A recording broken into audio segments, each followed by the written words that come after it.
موسیٰ علیہ السلام تشریف لا رہے ہیں، ان کے ہاتھ میں ڈنڈا ہے، اس پر یوں ٹیک لگا کے کھڑے ہوئے. تو اللہ نے فرمایا موسیٰ یہ کیا ہے؟ ما تلک بیمینک یا موسیٰ، موسیٰ یہ کیا ہے؟ موسیٰ علیہ السلام کے بعد یہ ڈنڈا 10 سال سے، یا اللہ یہ عصا ہے، یہ میرا ڈنڈا ہے. اب اللہ تعالیٰ آگے کچھ دکھانا چاہتے ہیں تو موسیٰ علیہ السلام سے لمبی بات کروائی، ہے عصایا، میرا ڈنڈا ہے، اتوکل علیہا، اس پر ٹیک لگاتا ہوں، واحش بہا غنمی، اور اپنی بکریوں کے لیے پتے جھاڑتا ہوں، ولی فیہا مآرب اخرى، اور بھی ڈھیر سارے کام اس سے لیتا ہوں. تو اللہ تعالیٰ کا القھا یا موسیٰ، اس کو ذرا زمین پہ ڈال، زمین پہ ڈال.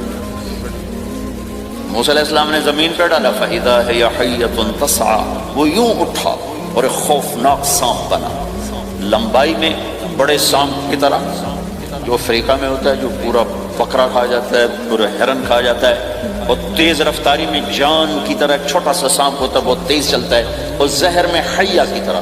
سانپ کی 3 قسموں کو اللہ نے ایک ڈنڈے میں جمع کیا. ایک ہوتا ہے کأنها جان، چھوٹا سانپ جو بہت تیز دوڑتا ہے، فَإِذَا هِيَ حَيَّةٌ زہریلا، فَإِذَا هِيَ ثُعْبَانٌ مُبِينٌ، بہت بڑا، یہاں سے لے کر وہاں تک. تو 3 مختلف سانپوں کو اللہ نے ایک میں جمع کر دیا.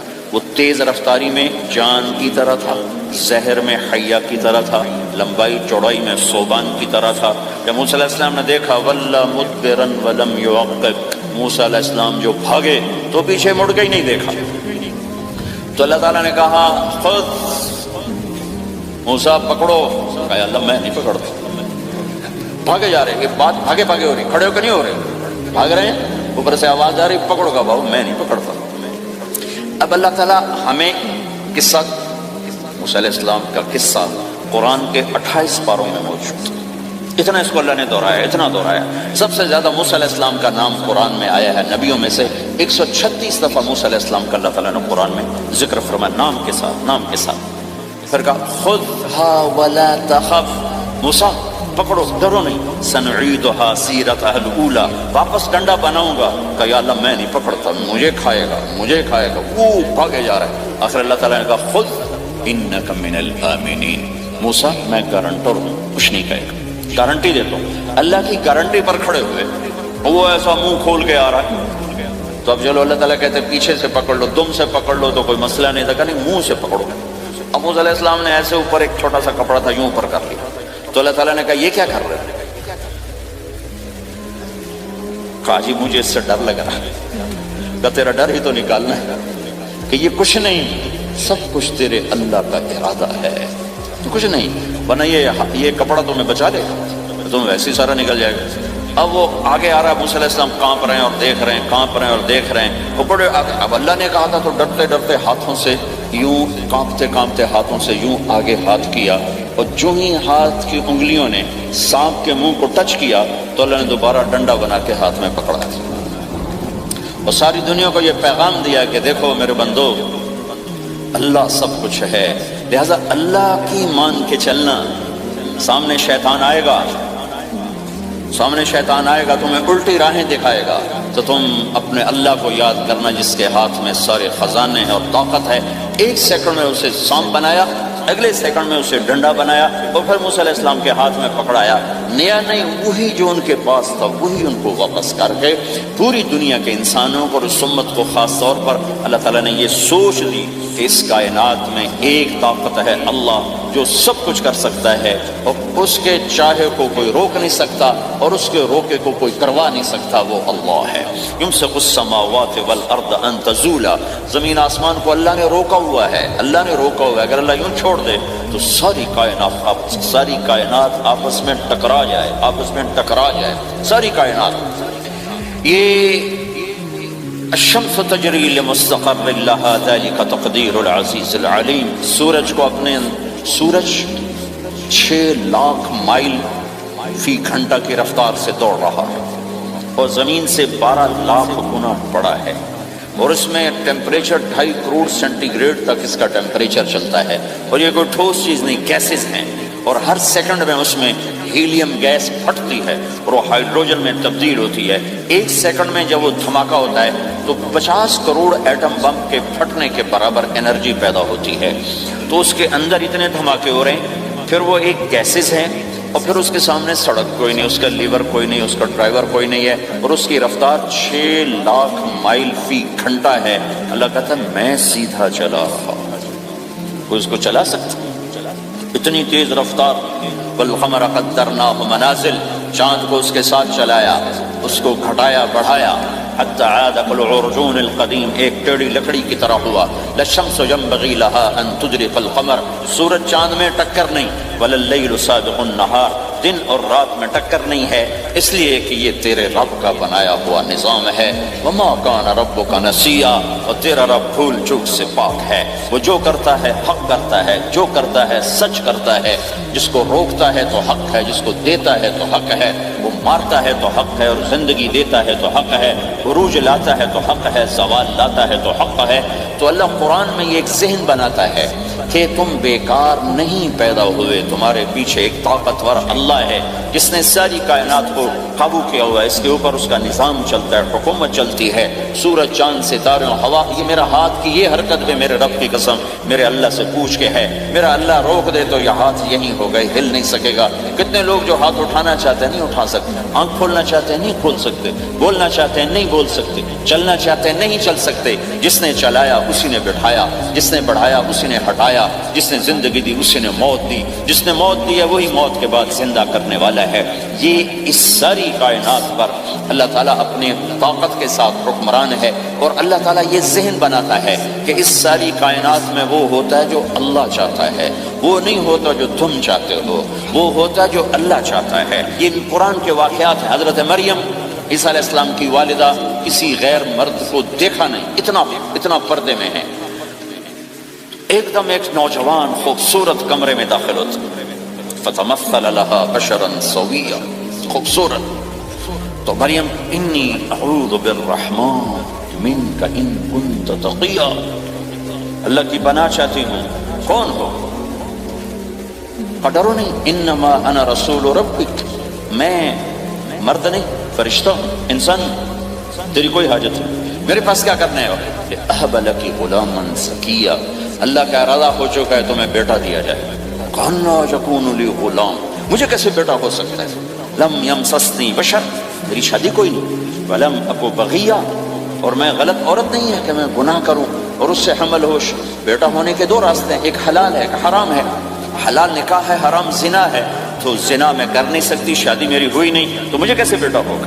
قال کذلک، قال ابھی ہو جائے گا۔ قال ربک هو علی هین، تیرے رب کے لیے مسئلہ ہی نہیں۔ وَلِنَجْعَلَهُ آیَةً لِلنَّاسِ، وہ ایک نشانی ہوگا، وَرَحْمَةً مِنَّا، ایک اللہ کی رحمت ہوگا، وَكَانَ أَمْرًا مَقْضِيًّا، مریم تیرے دنیا میں آنے سے پہلے ہی اللہ فیصلہ کر چکا تھا کہ تجھے بغیر شادی کے ہی بیٹا دینا ہے۔ اب وہ آگے بڑھے وہ پیچھے ہٹے، وہ آگے بڑھے وہ پیچھے ہٹے، پیچھے آ گئی دیوار، اب دیوار کے آگے تو کو جا نہیں سکتے، تو یوں لگ کے کھڑی ہوئی، تو جبریل آئے، انسانی شکل، یہاں سے پکڑا، ہاتھ کو نہیں ٹچ کیا، یہاں سے پکڑا کرتے کو، اور دور سے کھڑے ہو کر پھونک ماری، ادھر پھونک پڑی، ادھر 9 مہینے کا حمل تیار ہو، 1 سیکنڈ۔ ایسا نہیں کہ حمل ٹھہرا پھر 9 مہینے اٹھایا، ایسا نہیں ہوگا۔ فَحَمَلَتْهُ، فا کا لفظ آتا ہے، فَانْتَبَذَتْ، پھر فا کا لفظ آتا ہے، فَأَجَاءَهَا الْمَخَاضُ، پھر فا کا لفظ آتا ہے، فا اور فا، یہ عربی زبان میں کسی کام کے فوراً ہونے کو بتا رہا ہے۔ فا کا مطلب فوراً کسی کام کے ہونے کی طرف اشارہ ہوتا ہے۔ تو ادھر پھونک پڑی، ادھر حمل ہوا، ادھر درد ہوا، ادھر وہ بھاگی اور درختوں کے اندر جا کر ایک ٹیک لگائی ایک کھجور کے تنے کے ساتھ، اور جاتے ہی بچہ پیدا ہو گیا۔ تو وہ روئیں، یا لیتنی مت قبل ھذا وکنت نسیا منسیا، ہائے میں اس سے پہلے مر جاتی، میرا بھولنا بھی لوگ بھول جاتے، اب میں کیا کروں؟ تو جبریل پھر آ گئے، فناداھا من تحتھا، ذرا پردے میں، اب سامنے نہیں آیا، ذرا پردے میں آئے، کیا بچہ پیدا ہو چکا ہے، کوئی بے پردگی نہ ہو۔ لا تحزنی، ڈرو نہیں، قد جعل ربک تحتک سریا، پر مارا پانی کا چشمہ نکل آیا۔ وہزی الیک بجذع النخلہ، اور وہ جو کھجور تھی اس اوپر سے کٹی ہوئی تھی، خشک کھجور تھی، خالی اس کا تنا تھا۔ تو جبریل نے کہا اس کو ہلاؤ، اس کو ہلاؤ، تو انہوں نے ہلایا تو ساقط علیک رطبا جنیا، تو تو دیکھے گی کہ یہ کھجور کے اوپر نہ کوئی شاخ ہے، نہ کوئی پھل ہے، نہ کوئی پتا ہے، لیکن جب اس نے ہلایا تو ایک دم تازہ کھجوریں گرنے لگ گئیں، تازہ کھجوریں۔ تو جبریل نے پھر کہا مریم، جو اللہ اس درخت کو بغیر شاخ کے پھل دے رہا ہے، تجھے بغیر مرد کے بیٹا دے رہا ہے۔ کلی وشربی وقرری عینا، کھا پی صاف صوف ہو اور سکون پکڑ، سکون میں آ جا، اور جا بعض شہر کی طرف جا، لوگ آئیں گے کہیں گے تو نے یہ کیا کیا، تو تم نے کہنا ہے انی نذرت للرحمن صوما فلن اکلم اليوم انسیا، بھائی میرا تو روزہ ہے، میں نہیں بول سکتی، اس سے بات کرو، بچے سے بات کرو۔ بنو اسرائیل کا روزہ اتنا سخت تھا کہ صرف کھانے پینے کی پابندی نہیں، بولنے پر بھی پابندی لگا دی، وہ سچ بھی بولیں تو ان کا روزہ ٹوٹ جاتا تھا، یہ امت جھوٹ بھی بولے تو روزہ نہیں ٹوٹتا، خراب ہو جاتا ہے، ٹوٹتا نہیں۔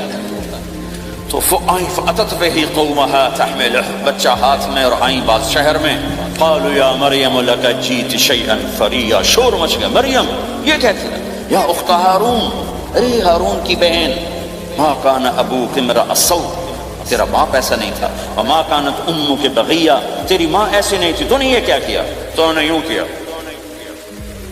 اس کا مطلب تھا روزہ، اور اس کا مطلب تھا اس سے بات کرو۔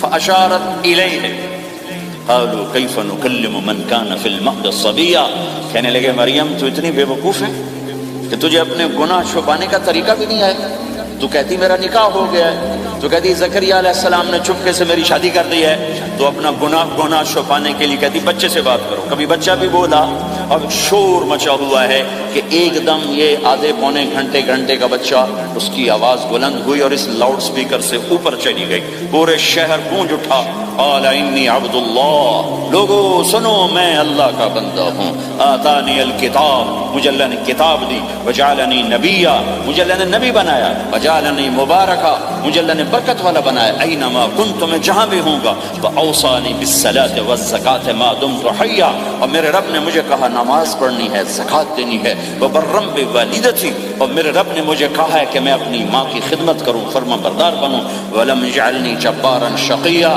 والسلام علی یوم اموت ویوم ابعث، والسلام علی یوم ولدت ویوم اموت ویوم ابعث حیا، میرے اللہ کی میرے اوپر سلامتی ہے جب پیدا ہوا، جب مروں گا، جب اٹھائے جاؤں گا۔ ذلک عیسی ابن مریم قول الحق الذی فیہ یمترون، یہ ہے مریم کا بیٹا عیسیٰ علیہ السلام، یہ اللہ کا بیٹا نہیں ہے، یہ مریم کا بیٹا ہے۔ اللہ تعالیٰ نے پورے قرآن میں کسی عورت کا نام نہیں لیا، عورت کو ایسا پردے کی چیز اللہ تعالیٰ نے بنایا ہے کہ اتنی عورتوں کا ذکر قرآن میں کہ کسی کا نام نہیں ذکر کیا سوائے حضرت مریم کے نام، باقی سب کو امرات العزیز، امرات فرعون، امرات نوح، امرات کے ساتھ، گورنر کی بیوی، فرعون کی بیوی، نوح کی بیوی، لوط کی بیوی، اللہ نام بھی لے سکتا تھا، مصر کے گورنر کی بیوی کو لفظ زلیخا بھی کہہ دیتے، زلیخا نہیں کہا، فرعون کی بیوی اللہ آسیہ کہہ دیتا، آسیہ نہیں کہا، صرف ایک عورت کا نام آیا ہے، وہ ہے حضرت مریم علیہ السلام۔ حضرت مریم کا نام اللہ نے اس لیے واضح کیا کہ ایک بہت بڑے طبقے نے اللہ پہ الزام لگایا کہ عیسیٰ علیہ السلام اللہ کا بیٹا ہے، تو اللہ تعالیٰ نے کہا نہیں، اللہ کا نہیں، مریم کا بیٹا ہے، اللہ کا نہیں، مریم کا بیٹا ہے۔ متخذ صاحبۃ ولا ولدا، نہ میری کوئی بیوی ہے نہ بچہ ہے، لم یکن لہ شریک فی الملک، نہ کہ اس کا شریک ہے، ولم یکن لہ ولی من الذل، نہ کہ اس کا مددگار ہے، فکبرہ تکبیرا، اس ایک اللہ کی کبریائی بڑائی کے گن گا، گیت گا، دل میں بٹھا، دل میں بٹھا، دل میں بٹھا، تاکہ سارا وجود اس کے آگے ڈھلتا جائے، چلتا جائے۔ یہ واقعات یہ ذہن بناتے ہیں کہ اس کائنات میں وہ ہوتا ہے جو اللہ چاہتا ہے، وہ ہوگا جو اللہ چاہے گا، وہ ہوا جو اللہ نے چاہا۔ ساری دنیا کے انسان جو چاہتے ہیں اللہ کے بغیر نہیں کر سکتے، اللہ جو چاہتا ہے ہم سب کے بغیر کر دیتا ہے۔ یہ ذہن بنا کر پھر اللہ اس بات پہ لاتا ہے جب سب کچھ تیرے اللہ کے ہاتھ میں ہے تو اللہ کی مان کے چل کہ یہ تیرے پاس تھوڑی سی زندگی ہے، جیسے اللہ نے اس کائنات کو بنایا ہے ایسے ہی اس کائنات کو توڑنے والا ہے۔ ایک دن آئے گا، ازفت الازفہ، وہ قریب آ چکا ہے، لیس لہا من دون اللہ کاشفہ، اسے کوئی روک نہیں سکتا، ہٹا نہیں سکتا، وہ آئے گا۔ لا تأتیکم الا بغتہ، وہ اچانک آئے گا۔ وہ کیسے آئے گا؟ فإذا نفخ فی الصور نفخۃ واحدہ، ایک آواز آئے گی بڑی خوفناک۔ ہے کیا عجب دن ہوگا، شب جمعہ آئے گی، جمعہ کی رات آئے گی، کسی کو نہیں خبر کہ آج کائنات کی آخری رات۔ پرندے واپس گئے ہوں گے اپنے درختوں پر، گھونسلوں پر، شیر اپنے ٹھکانوں پر، چیتے اپنے ٹھکانوں پر، بھیڑیے اپنے ٹھکانوں پر، بکریاں، اونٹ، گائے، بھینس اپنے اپنی جگہ پر۔ اور اگر یہ بولٹن اس وقت موجود ہوگا تو بولٹن کے باشندے سوئے ہوں گے اپنے گھروں میں، کوئی ادھر تیاری کہ میں نے جاب پہ جانا ہے، یہ میرا سامان پڑا ہے، میں نے اسکول جانا ہے، یہ میری کتابیں پڑھی ہیں، میں نے آفس جانا ہے، یہ میری فائلیں پڑھی، میرا لیپ ٹاپ پڑا ہوا ہے۔ یہ سب کچھ جیسے آج کی رات ہے ایسے ہی ایک رات آئے گی۔ دن جدا ہو کر کہے گا کہ میں کل آؤں گا، رات جدا ہو کر کہے گی میں تیرے بعد آؤں گی، اور تارے چاند ستارے بھی ابھر کر نکل کر کہیں گے ہم نے کل بھی نکلنا ہے اور ہم نے کل بھی طلوع ہونا ہے۔ سورج بھی غروب ہوتے ہوئے یہ سوچ رہا ہوگا کہ کل میں نے پھر بھی نکلنا ہے، اور چاند بھی سوچ رہا ہوگا کہ میں نے اگلے دن بھی نکلنا ہے، لیکن اللہ کے سوا فرشتوں تک کو نہیں پتا کہ آج آخری دن آ چکا ہے۔ اور میرے نبی نے عجب نقشہ کھینچا ہے قیامت کے دن کا۔ ہم نے کہا عورت روٹی پکا رہی ہو، اس کے ہاتھ میں روٹی ہوگی، اب تو یہاں روٹی پکانے کا رواج بہت کم ہو گیا لیکن پھر بھی پکاتے ہیں، روٹی پکا رہی ہو، اس کے ہاتھ میں روٹی ہوگی، ابھی توے پہ ڈالنے جا رہی ہو۔ اور ایک چیز آپ کے ہاں بالکل نہیں ہے، ہمارے ہاں اب بھی ہے کہ وہ دہی کو اس میں سے مکھن نکالتے ہیں، دہی کو وہ کرش کرتے ہیں پھر اس میں سے مکھن نکالتے ہیں۔ یہ ہمارے گھروں میں ہوتا ہے، ہر گھر میں ہوتا ہے، خاص طور پر دیہاتوں میں۔ تو ایک عورت ایسے وہ دہی کو بلو کر کرش کر کے اس سے مکھن کا پیڑا یوں بنا رہی ہوگی اور بنا کر برتن میں ڈالنے کے لیے ایسے کر رہی ہوگی، ایسے کر رہی ہوگی۔ یہ تہذیب اب آپ تو سمجھ نہیں سکتے چونکہ آپ تو ادھر کے لوگ بن گئے اب، تو ہمارے دیہاتوں میں اب بھی یہ تہذیب ایسے کر رہی ہوگی، ایسے کر رہی ہوگی۔ اور پھر آپ نے فرمایا کہ ایک آدمی اپنے اونٹ کو چارہ ڈالنے کے لیے اس جگہ کو صاف کر رہا ہوگا کہ میں صبح ہو گئی ہے، میں اونٹ کو چارہ ڈالوں، پھر میرا اونٹ کھائے، پھر اس کو لے کر میں کام پہ جاؤں۔ اور دکاندار جھاڑو دے کر اپنی سیٹ پہ بیٹھ چکا ہے اور گاہک انٹر ہوتا ہے اور اسے کہتا ہے کہ 10 میٹر مجھے کپڑا چاہیے، اور اس کے لیے یوں کپڑا ناپ رہا ہے، ناپ کے 10 میٹر، 5 میٹر، 4 میٹر، 2 میٹر پر اس نے یوں کینچی رکھی، کینچی یہاں ہے، اور اس نے جیب سے پیسے نکالے اور گننے لگا کہ میں نے اس کو 100 پاؤنڈ دینا ہے۔ وہ گننے میں لگا ہوا ہے، یہ کاٹنے میں لگا ہوا ہے، اور دور کھیت میں ایک آدمی ہل چلا رہا ہے اور ایک آدمی بیج ہاتھ میں لے کے یوں پھینکنے جا رہا ہے، اور ایک آدمی پانی لگانے کے لیے اس پانی کو ڈائیورٹ کر رہا ہے۔ اور ادھر بازار میں جلدی لوگ بھاگے جا رہے ہیں، جاب والے ایک نوالا منہ میں ہے، ایک ہاتھ میں، اور بھاگے جا رہے ہیں، میں آج لیٹ ہو چکا ہوں، میرا جاب کا ٹائم جا رہا ہے، میرا اسکول کا ٹائم جا رہا ہے۔ یہ ایسا ہی ایک سما ہوگا، بولٹن اٹھے گا، انگلینڈ اٹھے گا، امریکہ اٹھے گا، ایشیا اٹھے گا، یورپ اٹھے گا، افریقہ اٹھے گا، ہندوستان اٹھے گا، پاکستان اٹھے گا، Burma, Malaysia, Thailand, Indonesia اسی طرح اٹھیں گے جیسے روزانہ اٹھتے ہیں، پر اللہ کے سوا کسی کو نہیں پتا کہ آج شام ہو گئی ہے۔ لہذا ایسے، اور ایک اور ماں چھوٹے بچے کو ناشتہ کرا رہی، جلدی سے اس کو اسکول لے جانا ہے، تو بریڈ اس کے ہاتھ میں، اس کے منہ میں ڈالے، یہاں تک نوالا ہے، یہاں تک نوالا آیا ہے، یہاں تک نوالا آیا ہے، اور اس نے یہاں کینچی رکھی ہے، اس نے جیب سے نکال کر پیسے گننے شروع کیے ہیں، وہ پانی کو ڈائیورٹ کر رہا ہے، وہ یوں مٹھی بھر کے اپنا بیج پھینک رہا ہے، وہ اونٹ کے کھانے کی جگہ، گھاس چارہ کھانے کی جگہ کو صاف کر رہا ہے، دکاندار دکان کا شٹر اٹھا رہا ہے، ایک شٹر اٹھا کے بیٹھ چکا ہے، ایک دکان کے اندر جھاڑو دے رہا ہے، صفائی کر رہا ہے، اور ایک اپنے سودے گن رہا ہے، ایک اپنے پیسے گن رہا ہے۔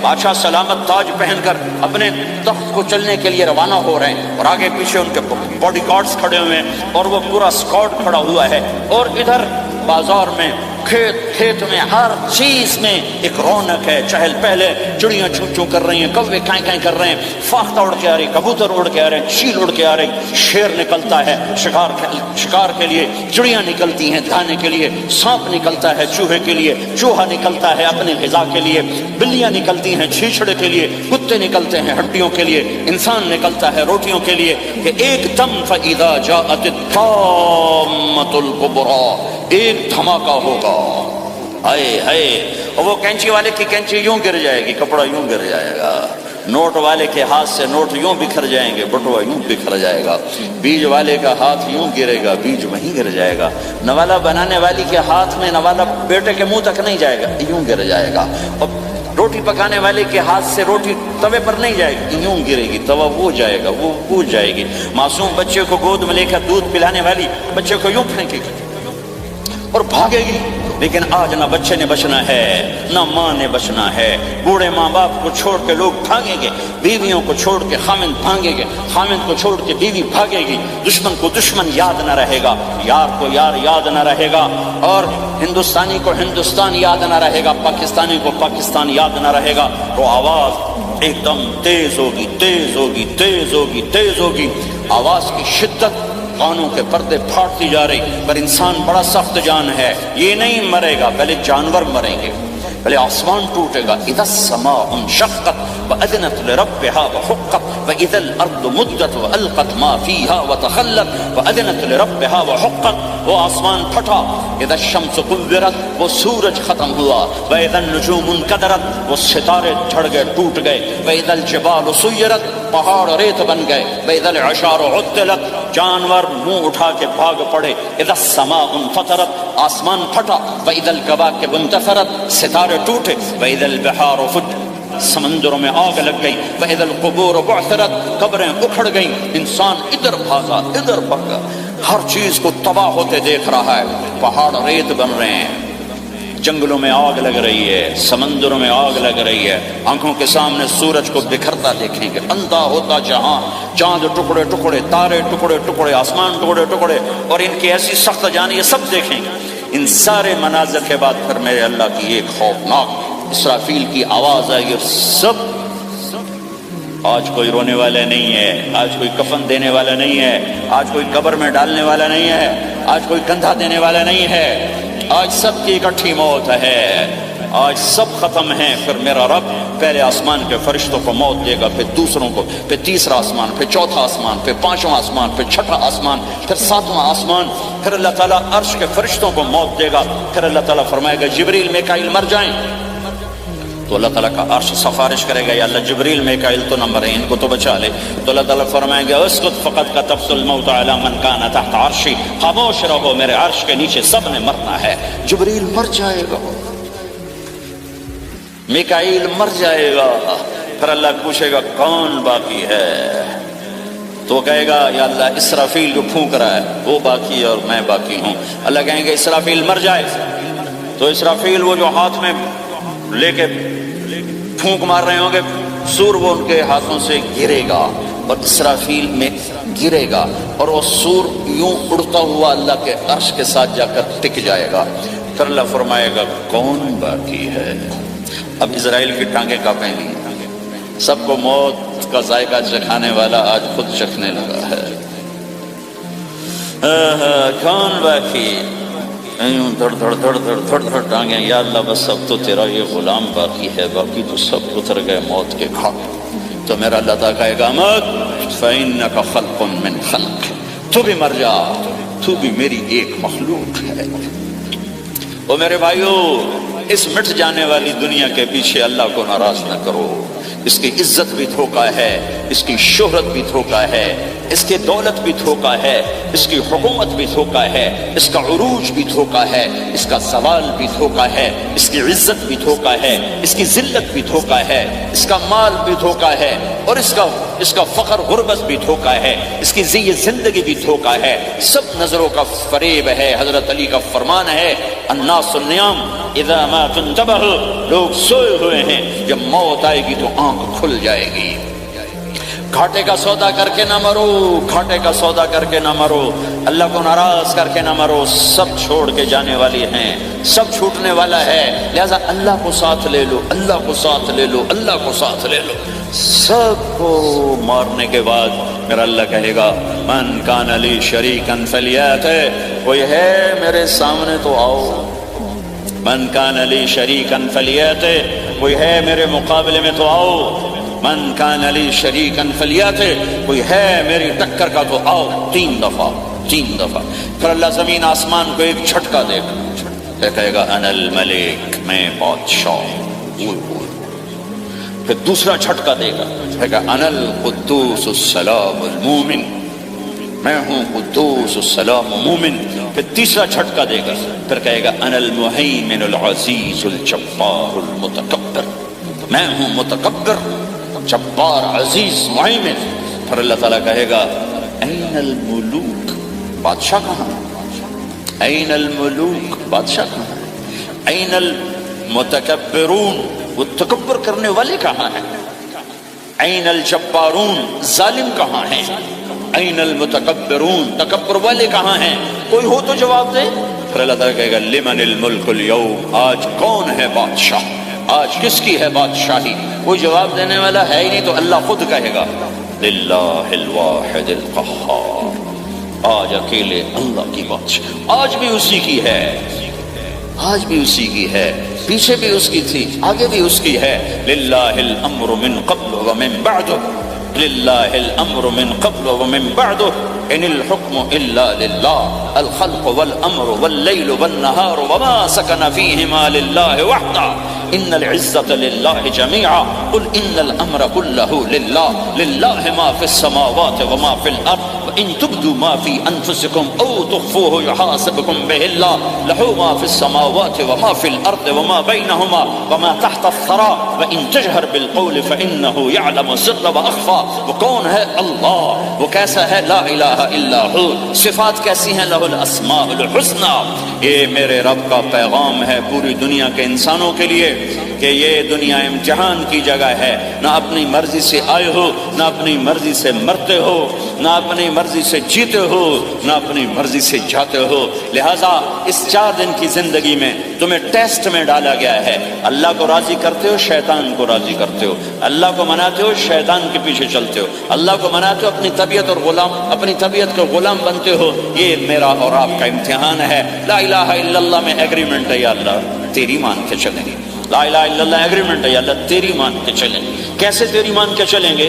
اگلا حصہ ہے محمد الرسول اللہ، تیرے حبیب کے طریقے پر چلیں گے۔ اللہ کو راضی کرنے کا ایک ہی راستہ ہے، عرب کے لیے، عجم کے لیے، کالے کے لیے، گورے کے لیے، سید کے لیے، قریشی کے لیے، ہاشمی کے لیے، پٹھان کے لیے، راجپوت کے لیے، گجراتی کے لیے، ملائی کے لیے، تھائی کے لیے، انڈین کے لیے، سب کے لیے ایک راستہ ہے، ایک راستہ ہے، ایک راستہ ہے، وہ ہے محمد الرسول اللہ۔ جب آپ معراج پہ گئے تو آپ نے کہا یا اللہ، آپ نے ابراہیم کو خلیل بنایا اور موسیٰ کو کلیم بنایا اور داؤد کو لوہا نرم کر کے دیا، سلیمان کو ہوا تابع کر کے دی، اور یا عیسیٰ علیہ السلام کے لیے مردے زندہ کیے، میرے لیے کیا ہے؟ تو اللہ تعالیٰ نے فرمایا اَوَلَيْسَ قَدْ أَعْطَيْتُكَ أَفْضَلَ مِنْ ذَلِكَ كُلِّهِ، میرے محبوب میں نے آپ کو وہ دیا ہے جو کسی کو نہیں دیا۔ وہ کیا دیا ہے کہ اللہ ذکرت الا ذکرت معی، قیامت تک تیرا میرا نام اکٹھا رہے گا، الگ نہیں ہو سکتا۔ ایسا رہے گا۔ لا الہ الا اللہ محمد رسول اللہ۔ لا الہ الا اللہ میں 12 حرف ہیں، 12۔ محمد رسول اللہ میں 12 حرف ہیں۔ لا الہ الا اللہ 12 حرفوں سے بنا ہے، لام اور الف، یہ اس کو گنو تو 12 بنتے ہیں، پھر میم اور ہا اور میم اور دال کو آگے تک گنو تو 12 بنتے ہیں، ادھر بھی 12 ادھر بھی 12۔ پھر حرف کی 2 قسمیں ہیں، ایک نقطے والے، ایک بغیر نقطے والے۔ نقطے والے حرف کمزور ہوتے ہیں، بغیر نقطے والے حرف طاقتور ہوتے ہیں، کہ نقطے والا حرف اپنا مطلب بنانے کے لیے نقطے کا محتاج بن جاتا ہے، اور جو بغیر نقطے والا ہوتا ہے وہ اپنا مطلب بتانے کے لیے نقطے کا محتاج نہیں ہوتا۔ جیم کمزور ہے، ہا طاقتور ہے، ہا کو اپنا مطلب بتانے کے لیے نقطے کی ضرورت نہیں، جیم کو، خا کو اپنا مطلب بتانے کے لیے نقطے کی ضرورت ہے۔ سین طاقتور ہے، شین کمزور ہے، کہ شین کو اپنا مطلب بتانے کے لیے 3 نقطوں کی ضرورت ہے، سین کو اپنا مطلب بتانے کے لیے کسی نقطے کی ضرورت نہیں ہے۔ الف طاقتور ہے، با کمزور ہے، تا کمزور ہے، ہا طاقتور ہے، جیم کمزور ہے، خا کمزور ہے، دال طاقتور ہے، را طاقتور ہے، زا کمزور ہے، شین طاقتور ہے، شین کمزور ہے، صاد طاقتور ہے، ضاد کمزور ہے، تا طاقتور ہے، ضا کمزور ہے۔ یہ میں آپ کو حروف کی بات بتا رہا ہوں۔ جب میرے اللہ نے اپنا کلمہ بنایا، پہلے اپنا نام منتخب کیا اللہ، تو اس میں کوئی حرف نقطے والا نہیں آیا، ٹھیک ہے؟ اللہ کوئی نقطے والا حرف ہے؟ پھر اللہ نے اپنے نبی کا نام بنایا محمد، کوئی نقطے والا حرف ہے؟ پھر نام بنایا احمد، کوئی نقطے والا حرف ہے؟ پھر جب کلمہ بنایا تو کلمہ ان حرفوں سے بنایا جس میں کوئی نقطے والا حرف نہیں ہے۔ لا الہ الا اللہ محمد الرسول اللہ۔ سارے خزانے اللہ کے ہاتھ میں، ساری عزتیں بلندیاں اللہ کے ہاتھ میں، جانے کا راستہ محمد الرسول اللہ، پہنچنے کا راستہ محمد الرسول اللہ، لینے کا راستہ محمد الرسول اللہ، جہنم سے بچنے کا راستہ محمد الرسول اللہ، جنت میں جانے کا راستہ محمد الرسول اللہ، دنیا کی برکتیں عزتیں سمیٹنے کا راستہ محمد رسول اللہ، ذلتوں پستیوں سے بچنے کا راستہ محمد رسول اللہ۔ میرے حبیب جنت کے لیے چابی ہیں، جہنم کے لیے تالا ہیں، عزت کے لیے چابی ہیں، ذلتوں کے لیے تالا ہیں، محبتوں کے لیے چابی ہیں، نفرتوں کے لیے تالا ہیں، اللہ کی رضا کے لیے وہ چابی ہیں، اور اللہ کی ناراضگی کا وہ تالا ہیں۔ جو محمدی بن گیا، جو محمد مصطفیٰ صلی اللہ علیہ وسلم کی سیرت میں، ظاہر میں، باطن میں ڈل گیا، اللہ کا محبوب بن گیا، اللہ نے اپنا بنا لیا۔ ابو لہب قریشی ہاشمی سید، اور اللہ نے کہا تبت یدا ابی لہب وتب، ابو لہب برباد ہو گیا۔ بلال حبشی کا بیٹا، غلام کا بیٹا، کالے کا بیٹا، لیکن میرے نبی نے فرمایا جب میں جنت میں جاؤں گا تو میری سواری کی رسی بلال کے ہاتھ میں ہوگی، جو میرے میں ساتھ چلے گا، میرے ساتھ چلے گا، اور اس دن تم بلال کی شان دیکھنا، سید قریشی سب دیکھتے رہ جائیں گے، اور ایک غلام سب سے بازی لے جائے گا کہ جب سارے جنتی جنت کے دروازوں پر اکٹھے ہوں گے تو ایسے جنت کے 8 گیٹ ہیں، وہ سارے بند ہوں گے، سب بند ہوں گے، تو کہیں گے اندر کیسے جائیں گے؟ تو کہیں گے چلو آدم علیہ السلام سے بات کرتے ہیں، آدم علیہ السلام سے عرض کریں گے جناب ابا جان، دادا جان، دروازہ تو کھلوائیں۔ وہ کہیں گے بچوں میں نے تمہیں نکالا تھا، میں ڈال نہیں سکتا، جاؤ بھائی کسی اور سے بات کریں۔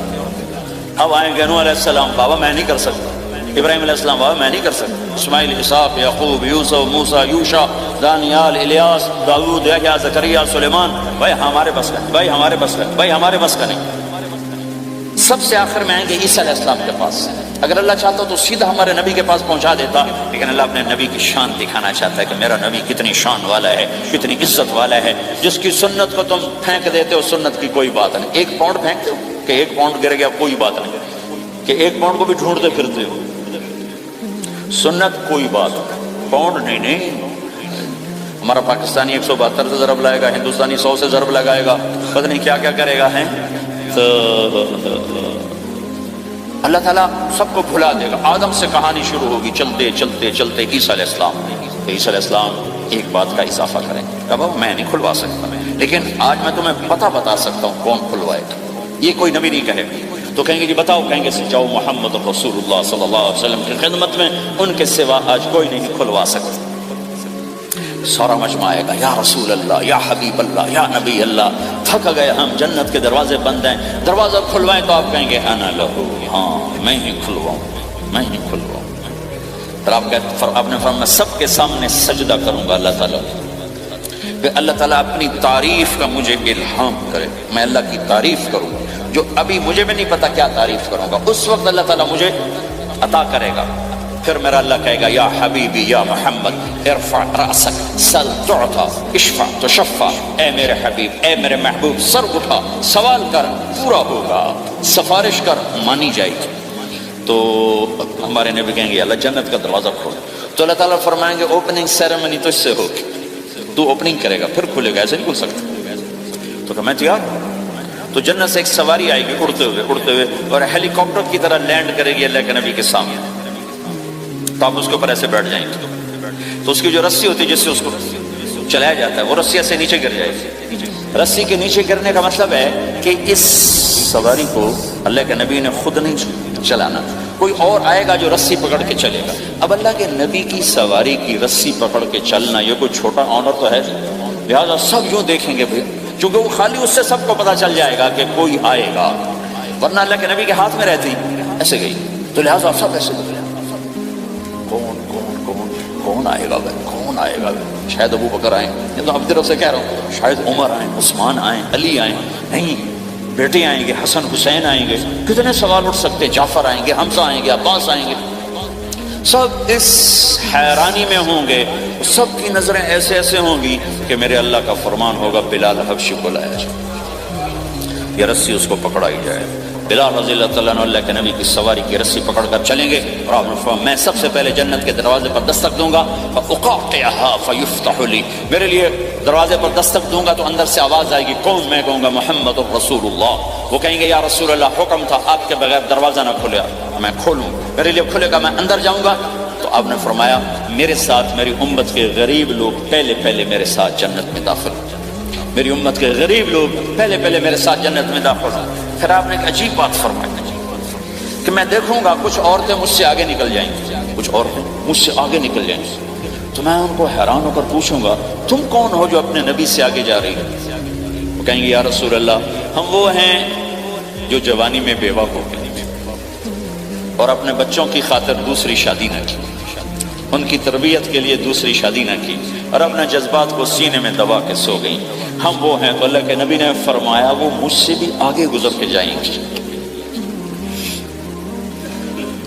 ہمارے معاشرے میں کوئی بچی بیوہ ہو جائے، طلاق ہو جائے تو وہ ایک بوجھ بن جاتی، بوجھ بن جاتی۔ تو میرے نبی نے فرمایا تمہیں وہ صدقہ بتاؤں جس سے بڑھ کر کوئی صدقہ ہی نہیں ہے۔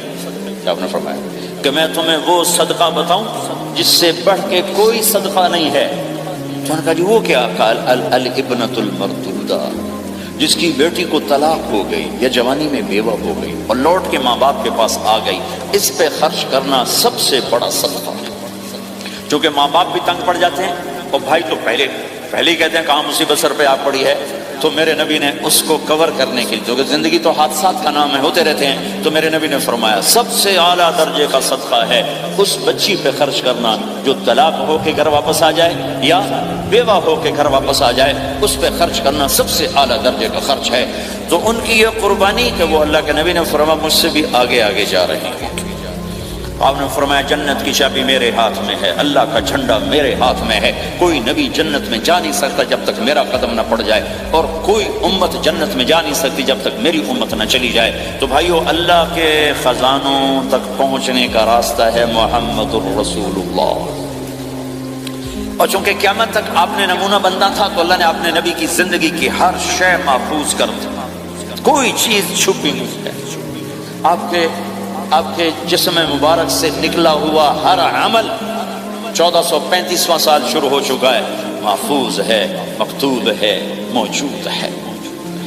کسی نبی کا حلیہ ایسے موجود نہیں جیسے ہمارے نبی کا حلیہ موجود ہے۔ آپ چلتے کیسے تھے؟ یمشی تکفیاً، آپ چلتے تھے کہ جیسے کوئی آدمی اوپر سے نیچے آ رہا ہو تو تھوڑا سا آگے جھک کے چلتا ہے، اور آپ چلتے تھے کہ آپ کے پاؤں کا چلنے کا فاصلہ، قدم سے قدم فاصلہ چھوٹا ہوتا تھا، اور چال میں تیزی ہوتی تھی، چال میں تیزی، فاصلہ تھوڑا، اس طرح آپ چلتے۔ آپ کے دیکھنے کا انداز کیا تھا؟ یہ جل نظرہ الملاحظہ، یوں دیکھتے تھے، شرم کی وجہ سے نظر نہیں اٹھاتے تھے مردوں میں بیٹھ کر، کبھی کبھی یوں آنکھ اٹھاتے تھے تو پھر کسی میں جرت نہیں ہوتی تھی کہ آپ کی آنکھوں میں آنکھیں ڈال کے دیکھ سکے، پھر سارے یوں ہو جاتے تھے، صرف 2 آدمی آپ کو دیکھ سکتے تھے۔ اس وقت جب آپ کی نظر اوپر ہوتی تھی تو 2 آدمی آپ کو دیکھ سکتے تھے، ایک ابو بکر اور ایک عمر، بس۔ آپ مسجد میں داخل ہوئے، آپ کے ادھر ابو بکر تھے، ادھر عمر تھے، سامنے مجمع تھا، آپ نے یوں ابو بکر کو پکڑا، یوں عمر کو پکڑا، یوں ان کے دونوں کے ہاتھ پکڑ کر مجھے دیکھ رہے ہو؟ ہکذا نحشر یوم القیامہ، قیامت کے دن ہم تینوں یوں اٹھائے جائیں گے کہ میرے دائیں طرف ابو بکر ہوگا اور میرے بائیں طرف عمر ہوگا، اور ہم تینوں یوں اپنی قبروں سے نکلیں گے۔ میرے نبی کا نسب اگر ہمیں نہ معلوم ہو تو ہماری شریعت میں کیا فرق پڑتا ہے، لیکن آدم علیہ السلام تک اللہ تعالیٰ نے اپنے حبیب کا نسب پیڑھی کو سلامت رکھا ہوا ہے۔ محمد بن عبداللہ بن عبد المطلب بن ہاشم بن عبد مناف بن قصی بن کلاب بن مرہ بن کعب بن لوی بن غالب بن فہر بن مالک بن نضر بن کنانہ بن خزیمہ بن مدرکہ بن الیاس بن مدر بن نزار بن معاذ بن عدنان بن اود بن حمیسہ بن سلامان بن عوز بن بوز بن قموال بن ابی بن عوام بن ناشد بن حزا بن بلداس بن یدلاف بن طابخ بن جاحم بن ناحش بن ماخی بن عیفی بن عبقر بن عبید بن الدعاء بن حمدان بن سنبر بن یثربی بن یحسن بن یلحن بن ارعوا بن عید بن زیشان بن عیسر بن اقناد بن ایہام بن مقصر بن ناحد بن زارع بن سمی بن مزی بن عوض بن عرام بن قیدار بن اسماعیل بن ابراہیم بن آدر بن ناحور بن سروج بن رعو بن فائل بن عابر بن ارفخشاد بن سام بن نوح بن لامک بن متوشال بن ادریس بن یرد بن ملہلیل بن قینان بن آنوش بن شیسر بن آدم علیہ السلام۔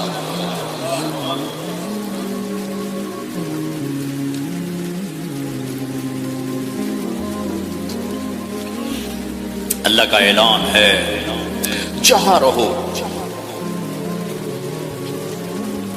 اللہ کے نبی کے طریقوں کو پکڑ کے رہو۔ اللہ تعالیٰ تک پہنچنے کا بس ایک ہی راستہ ہے، ایک ہی راستہ ہے، ایک ہی راستہ ہے۔ وہ ہے جناب رسول اللہ صلی اللہ تعالی علیہ وسلم کی مبارک زندگی۔ نقل مار لو، نقل مارنے سے پاس ہو نہیں جاتے لوگ۔ ہمارے انڈیا پاکستان میں خوب نقل چلتی ہے، نقل لگاتے ہیں پاس ہو جاتے ہیں۔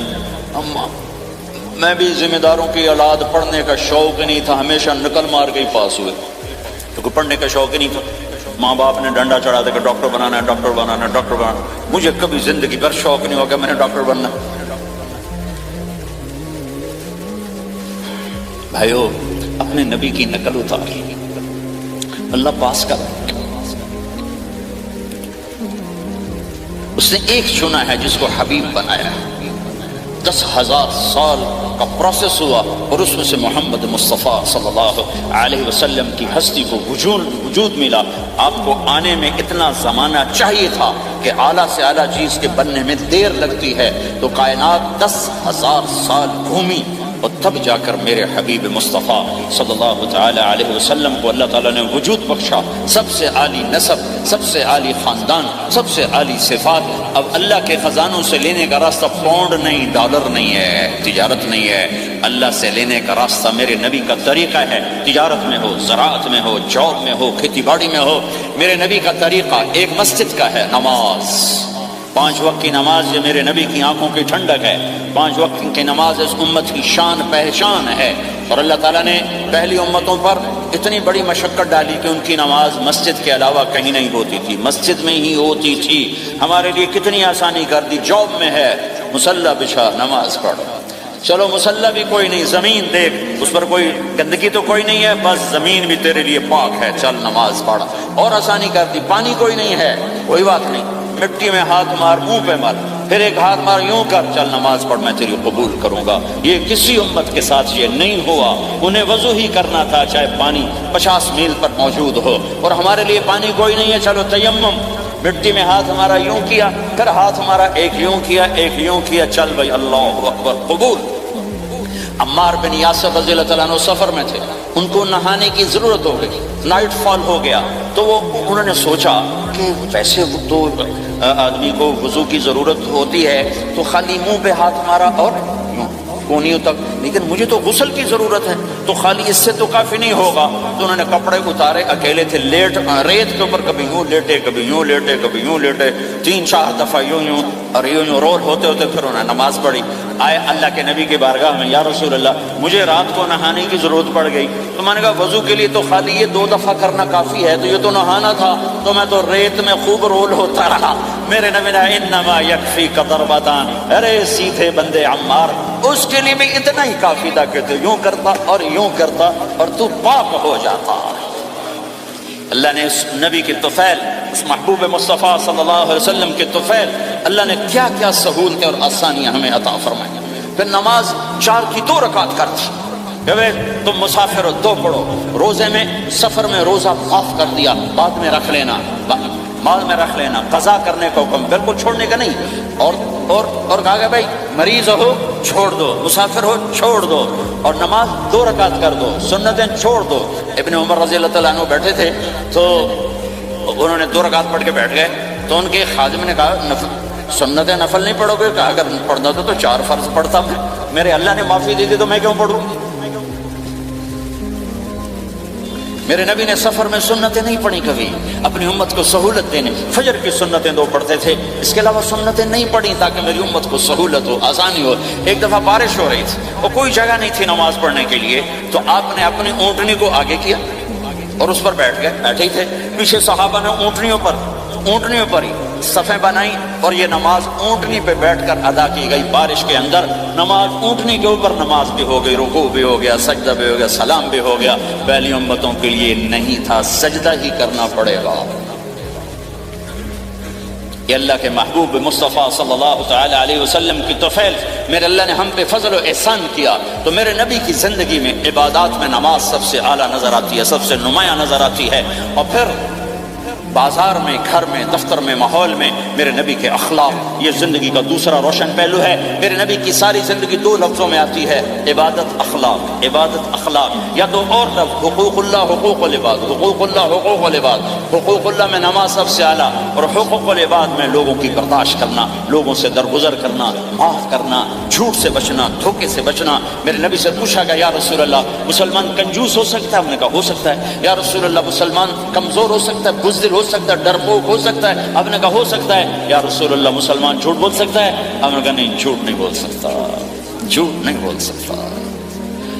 ہے میرے نبی نے فرمایا میرا امتی ہر گناہ کر سکتا ہے پر ایک جھوٹ نہیں بولے گا، ایک دھوکہ نہیں دے گا۔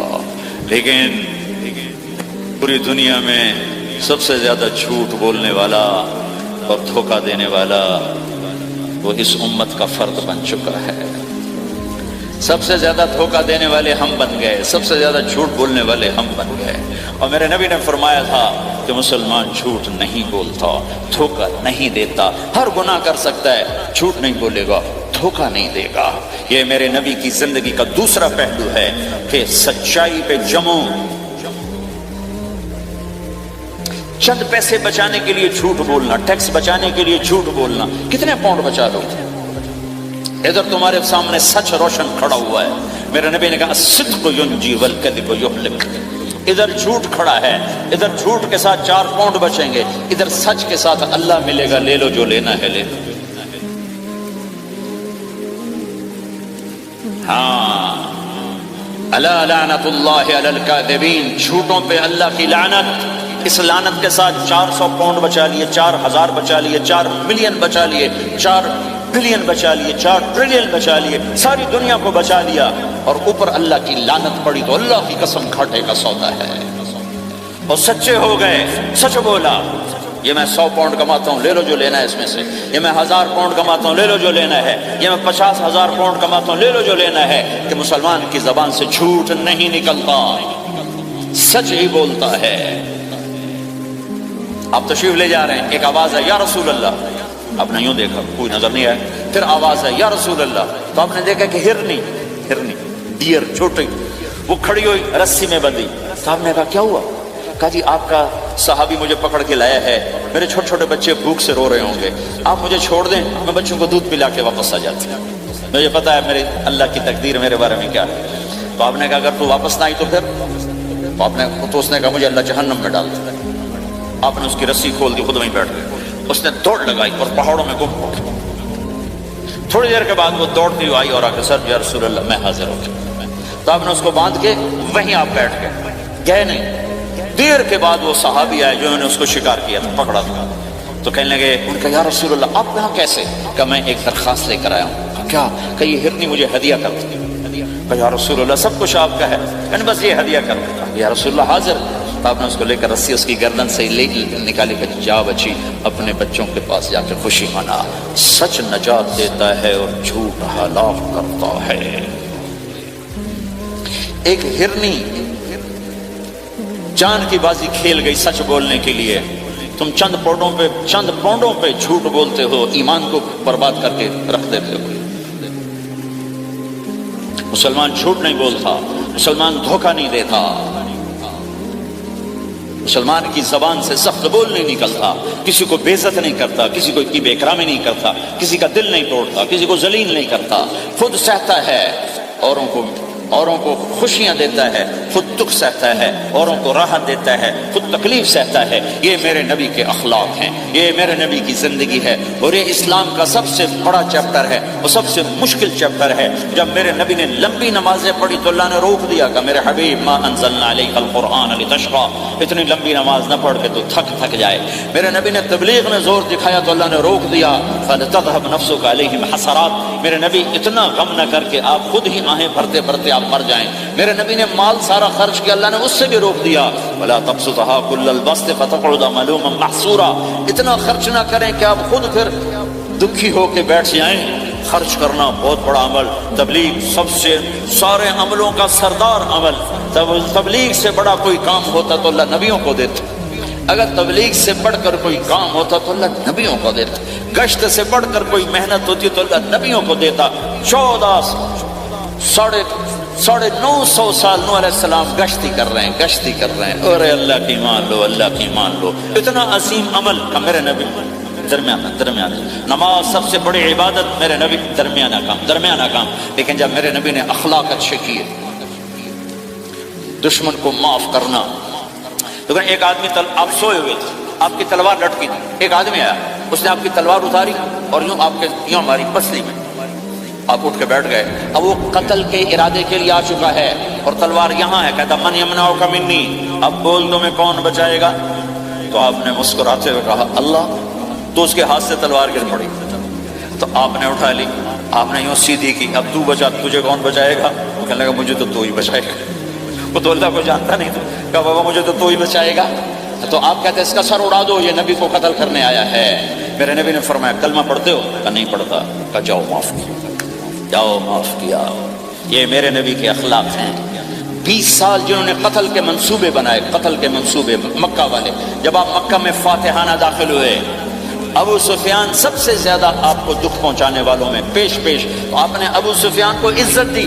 جو ابو سفیان کے گھر میں داخل ہوگا اس کو کچھ نہیں کہا جائے گا. آپ تو ابو سفیان کو بلا کے سولی پہ لٹکاتے ہیں, اور آپ کہہ رہے ہیں جو ابو سفیان کے گھر میں جائے گا اسے کچھ نہیں کہا جائے گا, جو بیت اللہ میں ہوگا اسے کچھ نہیں کہا جائے گا. سارا مکہ سامنے. آپ یوں بیت اللہ کا دروازے پر یوں دونوں ہاتھ ایسے ٹکا کے کھڑے تھے. پھر آپ نے کہا میں کیا کروں گا اب تمہارے ساتھ؟ تو سہیل بن عمر نے کہا آپ کریم ہیں, کریم کے بیٹے ہیں. تو آپ نے کہا جاؤ میں نے معاف کیا. یہ اخلاق آج مٹ چکے ہیں. مردوں سے, عورتوں سے, علم والوں سے, خانقاہ والوں سے, تبلیغ والوں سے, سب زیرو ہوئے پڑے ہیں. جب تک یہ اخلاق زندہ نہیں ہوتے اسلامی زندگی قائم نہیں ہو سکتی, اسلامی معاشرت قائم نہیں ہو سکتی. اور دین 2 چیزوں سے آگے پھیلتا ہے, ایک دعوت اور ایک اخلاق. دعوت اور اخلاق. دعوت نہیں ہوگی تو اخلاق نہیں پڑے رہ جائیں گے. اخلاق نہیں ہوگے تو دعوت کوئی قبول نہیں کرے. میرے نبی نے کتنے معجزے دکھائے مکے میں, نہیں کلمہ پڑھا. بدر میں ان کے 70 مارے گئے. فرشتوں کو دیکھا, جبریل کے گھوڑے کی آواز سنی, کلمہ نہیں پڑھا. خندق میں شکست ہوئی, کلمہ نہیں پڑھا. پانی نکلتے دیکھا انگلیوں سے, کلمہ نہیں پڑھا. ایک بکرے کا ایک بازو پکایا, ایک بازو بکرے کا, ایک اگلا جو بازو ہوتا, اور 40 آدمیوں نے کھانا کھایا اور ایک بوٹی کم نہیں ہوئی, کلمہ نہیں پڑھا. لیکن جب میرے نبی نے کہا جاؤ معاف کیا تو سارے ہی کلمہ پڑھ گئے کہ واقعہ یہ اخلاق نبی کے ہو سکتے. حنین کی جنگ میں جب بھاگے لوگ, شکست ہوئی, تو ایک صحابی کا بھاگتے پاؤں ہمارے نبی کے پاؤں پر آیا. جوتا سخت تھا. تو آپ نے کہا اوجعتنی, اور آپ کے ہاتھ میں چھڑی تھی, آپ نے اس کو یوں ماری. اوجعتنی, ارے تو نے مجھے کتنا زیادہ درد پہنچایا, دکھ پہنچایا. وہ بیچارے پگھل کے رہ گئے اور پریشان ہو گئے. اور فرماتے ہیں سارا دن میں پریشان, ساری رات پریشان کہ اللہ کے نبی کو میں نے تکلیف پہنچائی, اب میرا کیا بنے گا. اگلا دن ہوا تو اعلان ہو رہا تھا, بھائی جس کا پاؤں نبی کے پاؤں پہ آیا تھا اس کو اللہ کے نبی بلا رہے ہیں. تو صحابی کہنے لگے میں نے سمجھا بس اب میری تو دنیا بھی گئی اور آخرت بھی گئی, اب میرے اوپر کیس بنے گا اور مجھے ڈانٹ ڈپٹ بھی ہوگی, میرا کتنا بڑا گھاٹا نقصان ہوگا. یہ حاضر ہوئے ڈرتے ڈرتے. تو آپ نے فرمایا میرے بھائی کل میں نے تمہیں چھڑی ماری تھی, وہ مجھے معاف کر دینا, اور یہ 80 اونٹ تمہیں ہدیہ دیتا ہوں. 80 کیملز یعنی 80 پراڈو, 80 رینج روور کا یہ میری طرف سے تمہیں ہدیہ ہے. وہ حیران پریشان. یہ میرے نبی کے اخلاق ہیں, یہ میرے نبی کے اخلاق ہیں. کانٹے بچھانے والی نے 4 دن آنا چھوڑ دیا, بیمار ہو گئی تھی. تو آپ نے کیا بات ہے, وہ ہمارے راستے میں اب کانٹے کوئی نہیں ہے. کہا جی وہ بیمار پڑی ہے جو کانٹے بچھاتے تھے. تو آپ اس کے گھر چلے گئے, ماں جی خیریت تو ہے, آپ ٹھیک تو ہیں؟ کہا بیٹا مجھے کلمہ پڑھا دے, بس تیرے اخلاق نے مجھے فتح کر لیا ہے.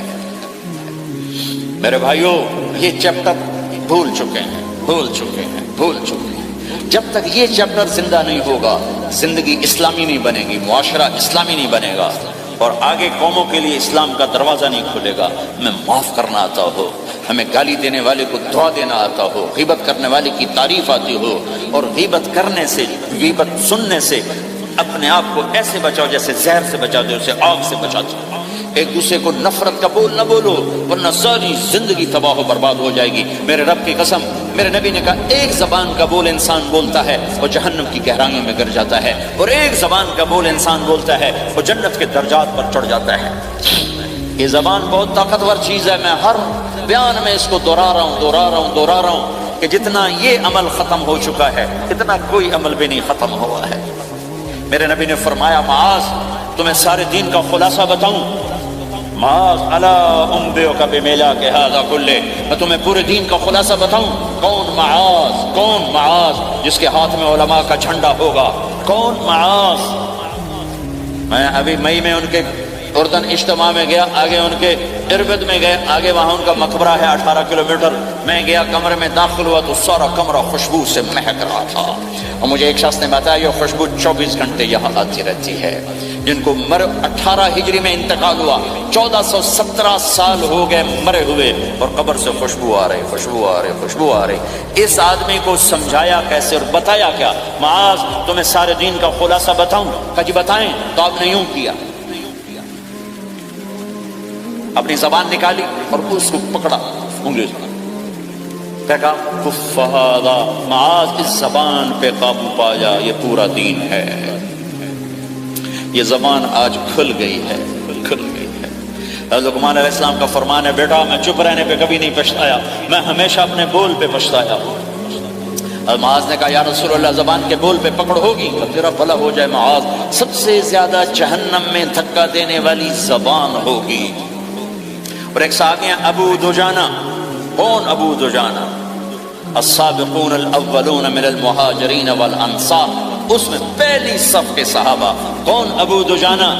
جب آپ حج پر گئے تو اپنی جگہ مدینے کا امیر ابو دجانہ کو بنایا۔ ابو دجانہ حج میں شریک نہیں ہوئے کہ آپ نے اپنی جگہ ان کو اپنا نائب بنا کے وہاں کھڑا فرمایا ابو دجانہ میری جگہ پر مدینے کا امیر ہے، یہ وہ ابو دجانہ ہیں۔ کون ابو دجانہ؟ جو جنگ بدر سے لے کر آخری حج تک ہر سفر میں شریک ہیں، ہر سفر میں شریک ہیں۔ ان کی ایک بات میں بتانا چاہتا ہوں، پہلے تھوڑی سی ان کی ہسٹری بتانا چاہتا ہوں۔ کون ابو دجانہ؟ احد کی جنگ میں آپ نے تلوار اٹھائی، کہ اس تلوار کو کون لے گا؟ کئی صحابہ کھڑے ہو گئے، آپ نے کہا اس تلوار کا حق کون ادا کرے گا؟ سارے بیٹھ گئے، 3 آدمی کھڑے رہے، ایک زبیر بن عوام، ایک عمر بن خطاب، ایک ابو دجانہ۔ ان کا نام ہے سماک بن خرشنہ، سماک بن خرشنہ ان کا نام ہے، ابو دجانہ سے مشہور ہے۔ تو آپ نے تلوار نہ عمر کو دی، نہ زبیر کو دی، ابو دجانہ کو دی۔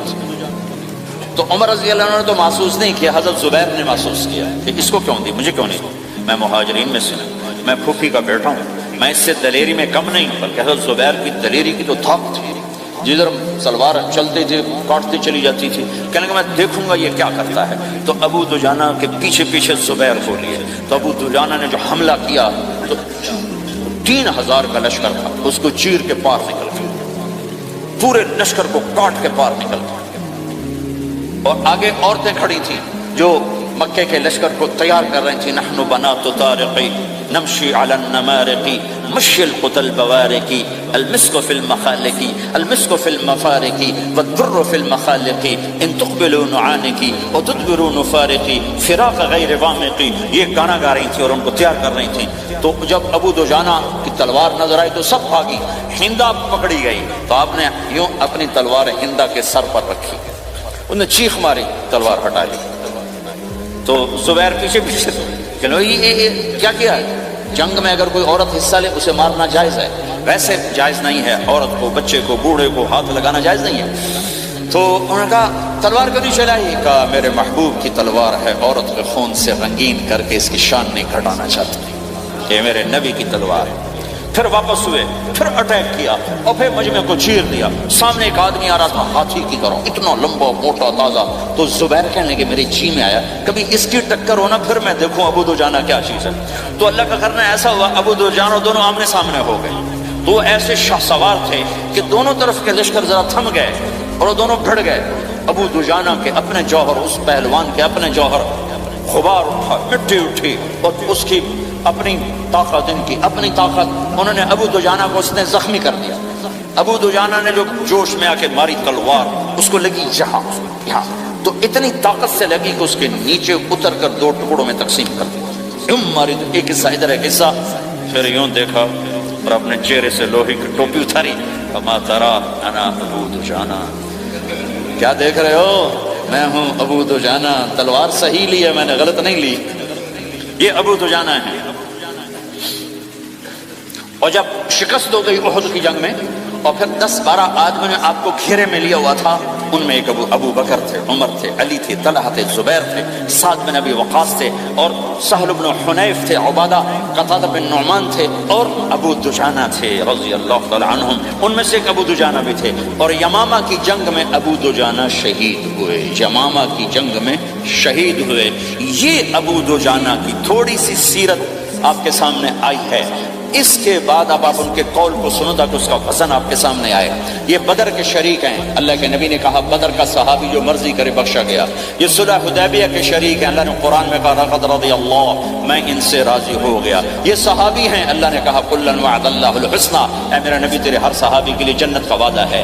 اور اب یہ کیا کہتے ہیں، یہ کیا کہتے ہیں لوگو، ان ارجع عملی عند،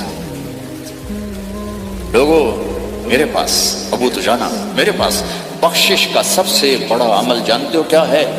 بدر نہیں، احد نہیں، حدیبیہ نہیں، خندق نہیں، خیبر نہیں، فتح مکہ نہیں، آخری حج نہیں. کیا ہے؟ کیا ہے لوگو؟ ان ارجع عملی عندی، میرے پاس آخرت میں بخشش کا سب سے بڑا عمل بس ایک ہے کہ ما آذیت احدا بلسان، میں نے اپنی زبان سے کبھی کسی کو دکھ نہیں پہنچایا. ولا اجد فی قلبی غلا لاحد، اور میرے دل میں کسی کے لیے بغض کوئی نہیں ہے، بس یہ میری بخشش کا عمل ہے. تو بھائیو، نبی کے اخلاق میں 2 چیزیں لے لو، ایک زبان سے کسی کو دکھ نہ دو، ایک دل میں کسی کا بغض نہ رکھو. اللہ کی قسم بغیر حساب کتاب کے جنت میں جاؤ. بڑے بڑے جنید بغدادی اور بڑے بڑے معرفت والے تمہیں دیکھتے رہ جائیں گے. تمہاری رفتار اتنی تیز ہوگی کہ تمہیں وہی پکڑ سکے گا جس کا یہ 2 عمل تم سے زیادہ اچھا ہوگا. جس روڈ پہ رش ہوتا آپ وہاں سے گاڑی ہٹا لیتے ہو، ادھر نہیں، ادھر رش ہے، وہ آپ کو سائن وغیرہ آپ کو آ جاتے ہیں کہ بھائی ادھر بلاک ہے، ادھر نہیں جانا، ادھر جانا ہے. تو جہاں روڈ پہ رش ہوتا ہے تو قیمتی سے قیمتی گاڑی کی رفتار بھی آہستہ ہو جاتی ہے، اور جہاں روڈ خالی ہوتا ہے تو پرانی گاڑی بھی بھاگے جا رہی ہوتی ہے. ہمارے یہاں پرانی گاڑی ہوتی ہے نا، پرانی بسوں کے پیچھے لکھا ہوتا ہے نہ انجن کی خوبی نہ ڈرائیور کا کمال، خدا کے سہارے چلی جا رہی ہے. اور جس کے پاس ایسی گاڑی ہو، نہ انجن کی خوبی نہ ڈرائیور کا کمال، تو اگر اس کو روڈ خالی مل جائے تو وہ تو مرسیڈیز والے سے پہلے پہنچے گا، رینج روور والے سے پہلے پہنچے گا، بینٹلی والے سے پہلے پہنچے گا، رولز رائس والے سے پہلے پہنچے گا، جو وہ تو پھنسی کھڑی ہو چکی، اس کا روڈ ہی خالی ہے. تو میرے بھائیو، یہ میں ایک مثال دیتا ہوں. عبادات کی روڈ پہ بہت رش ہے. نمازی بے شمار ہیں، روزے دار بے شمار ہیں، عمرے والے بے شمار ہیں، حج والے بے شمار ہیں، اور تہجد گزار بے شمار ہیں، علماء بے شمار ہیں، حافظ بے شمار ہیں، ذکر والے بے شمار ہیں. بہت رش ہے، تبلیغ والے بے شمار ہیں. لیکن جو اخلاق والا روڈ ہے نا، یہ خالی پڑا ہے. اس پہ موٹر زوکی پہ چڑھ کے آ جاؤ تو سب سے آگے نکل جاؤ، سائیکل پہ چڑھ کے آ جاؤ تو سب سے آگے نکل جاؤ، کہ روڈ ہی خالی ہے. اخلاق کا روڈ خالی ہے. غصے کو پینا، دکھ دینے والے کے سامنے، درد دینے والے کو خوشیاں دینا، گالی دینے والے کو دعا دینا، کرو تو صحیح. میرے رب کی قسم اس میں وہ لذت ہے، وہ لذت ہے کہ ساری دنیا کی لذتیں تمہیں بھول جائیں گی اگر یہ لذت تمہیں مل گئی. بیجا ایام کی تلخی کو بھی ہنس کے ناصر، غم کے سہنے میں بھی قدرت نے مزہ رکھا ہے. اپنے لہو کے گھونٹ پی، زخم پہ زخم کھا کے جی، آہ نہ کر لبوں کو سی، عشق ہے دل لگی نہیں، سینے پہ تیر کھائے جا، آگے قدم بڑھائے جا، یعنی زبان حال سے کہہ دے کہ ہاں ستائے جا. آج اخلاق کوئی نہیں ہے، میں تو روتا پھرتا ہوں. تبلیغ میں نکلو نکلو نکلو، خانقاہوں میں ذکر ذکر ذکر، اور مدرسوں میں فقہ فقہ فقہ. کوئی تو اس سبب کو بھی، یا اور بھی دکھ ہیں زمانے میں محبت کے سوا، راحتیں اور بھی ہیں وصل کی راحت کے سوا.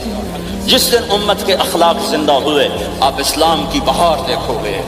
اگر اپنے گھر میں خوشیاں لانا چاہتے ہو تو اللہ کی قسم بڑے گھر سے نہیں آئے گی، کوئی 5 لاکھ پاؤنڈ کی گاڑی سے خوشی نہیں آئے گی، کوئی بہت بڑا عالیشان بنگلہ بنانے سے خوشی نہیں آئے گی، تمہارے اخلاق سے گھر میں خوشی آئے گی۔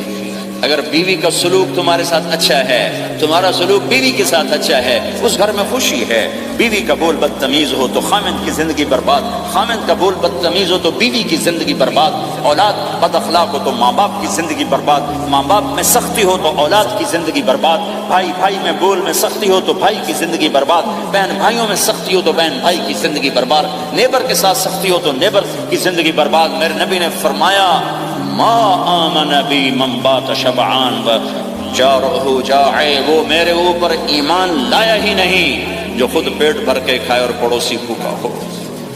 واللہ لا یؤمن واللہ لا یؤمن واللہ لا یؤمن، 3 دفعہ اللہ کی قسم ایمان والا نہیں، اللہ کی قسم ایمان والا نہیں، اللہ کی قسم ایمان والا نہیں۔ کون یا رسول اللہ؟ الذی لا یأمن جارہ بوائقہ، جو پڑوسیوں کو تنگ کرے وہ ایمان والا نہیں ہے۔ میرے بھائیوں یہ چیپٹر مٹ چکا ہے، کہیں نہیں دیکھنے کو ملتا ہے۔ ایسا نہیں کہ دنیا خالی ہو گئی ہے، لیکن 1 کروڑ میں 1 ملا تو کیا ملا، 1 کروڑ میں بھی 1 نہیں ملتا۔ میں بڑے لمبے سفر کر کر کے اس نتیجے پر پہنچا ہوں کہ 1 کروڑ مسلمان اکٹھے کروں، اس میں لاکھوں تہجد گزار ہوں گے، لاکھوں 5 وقت کے نمازی ہوں گے، اس میں لاکھوں عمرے حج کرنے والے ہوں گے، اس میں لاکھوں علماء حفاظ ہوں گے، لیکن شاید اخلاق والا ایک بھی۔ اپنی زندگی کو اگر سکھ دینا ہے، چیزوں کے پیچھے نہ دوڑو، اخلاق بناؤ۔ مقدر کی چیزیں ملیں گی، کمائیوں میں حلال لاؤ، حرام سے بچو، سچ پہ آؤ، جھوٹ سے بچو، دھوکہ نہ دو کسی کو، ورنہ زندگی ویران ہو جائے گی۔ ٹیکس بچانے کے لیے جھوٹ نہ بولو، ورنہ دل کالا ہو جائے گا۔ جھوٹ پیسے کی خاطر، لعنت ہے اس دولت پر، لعنت ہے اس میں چند پاؤنڈ کے لیے انسانوں کو دھوکہ دوں۔ تو بھائیو سچ کے عادی بنو، بڑا عالی خلق ہے سچ بولنا، بڑے عالی اخلاق ہیں لوگوں کو نفع پہنچانا، لوگوں کے سامنے میٹھا بنو، کڑواہٹ اندر رکھو، مٹھاس تقسیم کرو، پوری دنیا میں دین زندہ ہوگا۔ کیا مثالیں اس امت نے قائم کی ہیں، اچھوں سے برے، بروں سے اچھے ہمیشہ پیدا ہوتے چلے آئے۔ یزید فاسق، فاجر، ظالم، 3 بر اعظم کی حکومت چھوڑ کے مر رہا ہے، 34 سال کی عمر، اور بعض آتا ہے 38 سال کی عمر، 40 سال کو نہیں پہنچا، 40 سال سے پہلے مر گیا۔ اس کا بیٹا معاویہ بن یزید رضی اللہ تعالیٰ عنہ، 3 بر اعظم کی حکومت، 3 بر اعظم کی حکومت، 40 دن حکومت، 40 دن پھر اپنے سارے خاندان کو اکٹھا کیا اور کہا دیکھو لوگو، جس حکومت کے نیچے حسین کا خون گرا ہو، میں اس حکومت پہ لعنت بھیجتا ہوں۔ یہ ہے تمہاری حکومت، جس کو مرضی دے دو، مجھے نہیں چاہیے۔ 3 بر اعظم کی حکومت چھوڑ دی، صرف 22 سال کی عمر میں، 22 سال کی بھرپور جوانی کی عمر میں حکومت کو لات مار دی۔ میں چند پاؤنڈ کے لیے سچ کو لات مار دوں؟ تو ہمارے تو نوجوان یہاں کی لڑکیوں کو دھوکہ دیتے ہیں، پیپر بنانے کے لیے یہاں کی لڑکیوں سے شادی کرتے ہیں، ان کی زندگیاں برباد کر دیتے ہیں، اپنا ایمان خراب کرتے ہیں، ان کی زندگی خراب کرتے ہیں۔ مسلمان ہی دھوکے باز بن جائے تو لوگوں کو راہبری کون دے؟ راہبر کون بنے گا؟ تو میرے بھائیوں اللہ اس کے رسول کو ڈھونڈنے کے لیے یہ تبلیغ کی محنت ہے، در در پھرو، اور یہ 2 باتیں بن جائیں، ایک ہماری عبادات ٹھیک ہو جائے، ایک ہمارے اخلاق ٹھیک ہو جائے۔ اس کو لے کر جب ہم پھریں گے تو اللہ کے فضل سے ایک لہر چلے گی جو دنیا کے ہر آخری کونے تک پہنچے گی، ہر گھر کو اللہ تعالیٰ توحید کے نور سے روشن کر دے گی۔ اس کے لیے ہم وقت مانگتے ہیں کہ یہ ایک زندگی ہے جو میرے 1.25 گھنٹے کی تقریر سے 1.5 گھنٹے کی تقریر سے قابو میں نہیں آئے گی۔ اس کو سیکھنے کے لیے وقت مانگتے ہیں۔ نکلو میرے بھائیوں، نکلو میرے بھائیوں۔ اور اور آج تک جو اللہ پاک کے ساتھ، اللہ کے رسول کے ساتھ کوئی جنگ کی، اس سے صلح کر لو، کسی سے لڑے ہوئے ہو فوراً صلح کر لو، اس کو بھی منا لو، اس سے بھی مان جاؤ، کسی سے روٹھے نہ رہو، کسی سے قطع تعلق نہ کرو، سب سے سلام کرو، دل کو صاف رکھو۔ ابو دجانہ جیسی ہستی فرماتے ہیں کہ میری بخشش کا عمل یہ ہے کہ زبان سے دکھ نہیں دیا، دل میں بغض کوئی نہیں، اور وہ کہتے ہیں میرا سب سے بڑا عمل ہے۔ اپنے نبی کے اخلاق میں دو باتیں لے لیں، اس زبان سے کسی کو دکھ نہ پہنچے، دل میں کتنے ہی لوگ ستائیں، بغض نہ رکھو، صاف کرو، دھو دو، اور فرائض میں نماز چھوٹے نہیں، اور پھر اس کو لے کر یہ امت پھرے، چونکہ اس امت کا کام بیٹھنا نہیں ہے، اس امت کا اجتماعی جرم ہے کہ انہوں نے اللہ کے دین کے لیے پھرنا چھوڑ دیا، اس امت کی اجتماعی خطا ہے کہ انہوں نے اللہ کے پیغام کو آگے پہنچانا اس کو اپنا کام نہ سمجھا، اس کے لیے پھرنا چھوڑ دیا تو اپنے بھی ہاتھوں سے نکل گئے، پرائے تو پہلے ہی پرائے تھے۔ تو میرے بھائیو اس کے لیے نیت کرو، ارادے کرو۔ جو بھائی یہ تیار ہوں 1 دسمبر کے آخر تک تو وہ کھڑے ہو کر ذرا اپنے ناموں کا اظہار فرما دیں، اور یہ جو چھٹیاں آ رہی ہیں، یہ ساری چھٹیاں لگانے کے لیے جو نوجوان تیار ہوں وہ بھی کھڑے ہو کے اپنی شکلیں زیارت کروا دیں، اللہ بھی راضی ہو جائے، اللہ کا نبی بھی راضی ہو جائے، جلدی سے کھڑے ہو کر بتا دیں۔ فرمائیں جی۔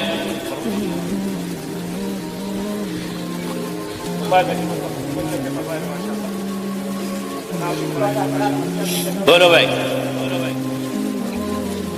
یہ چھٹیاں تو ماشاءاللہ ہوتی ہیں، اس میں نوجوانوں کو نکلنا چاہیے۔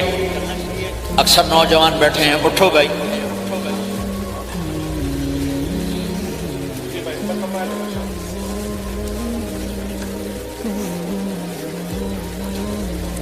جلدی فرمائیں بھائی، جلدی فرمائیں، ایسے نہیں ہوگا، پہلے 4 مہینے دینا پھر سنو۔ بیٹھ جاؤ، یہاں سوال نہیں کیا جاتا بھائی۔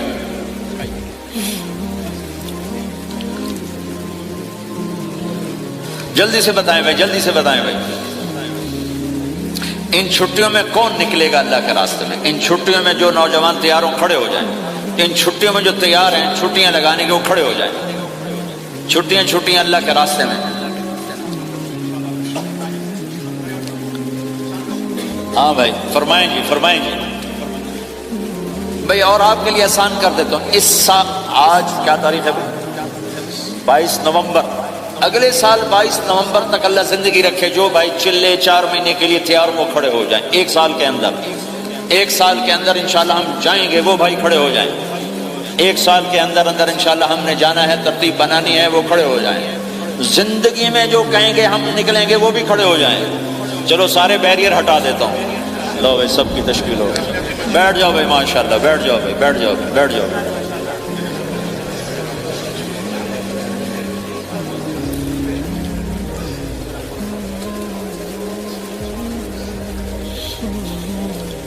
ہاں بھائی بیٹھ جائیں بھائی، دعا کرتے ہیں۔ دعا سے پہلے تھوڑی سی بات کرنا چاہتا ہوں، میں سن لیں پھر انشاءاللہ دعا کرتے ہیں۔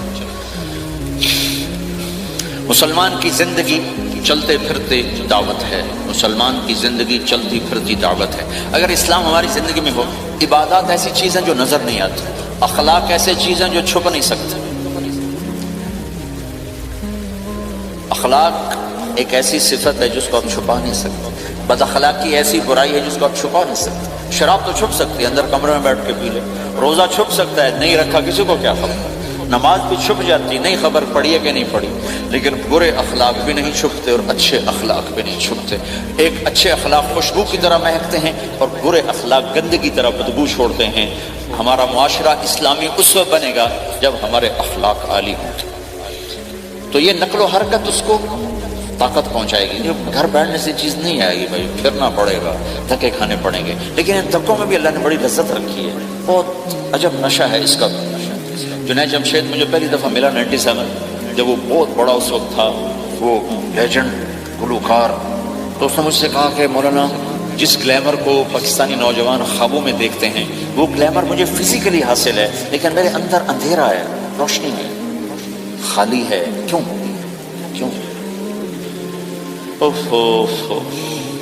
میں نے کہا تمہارے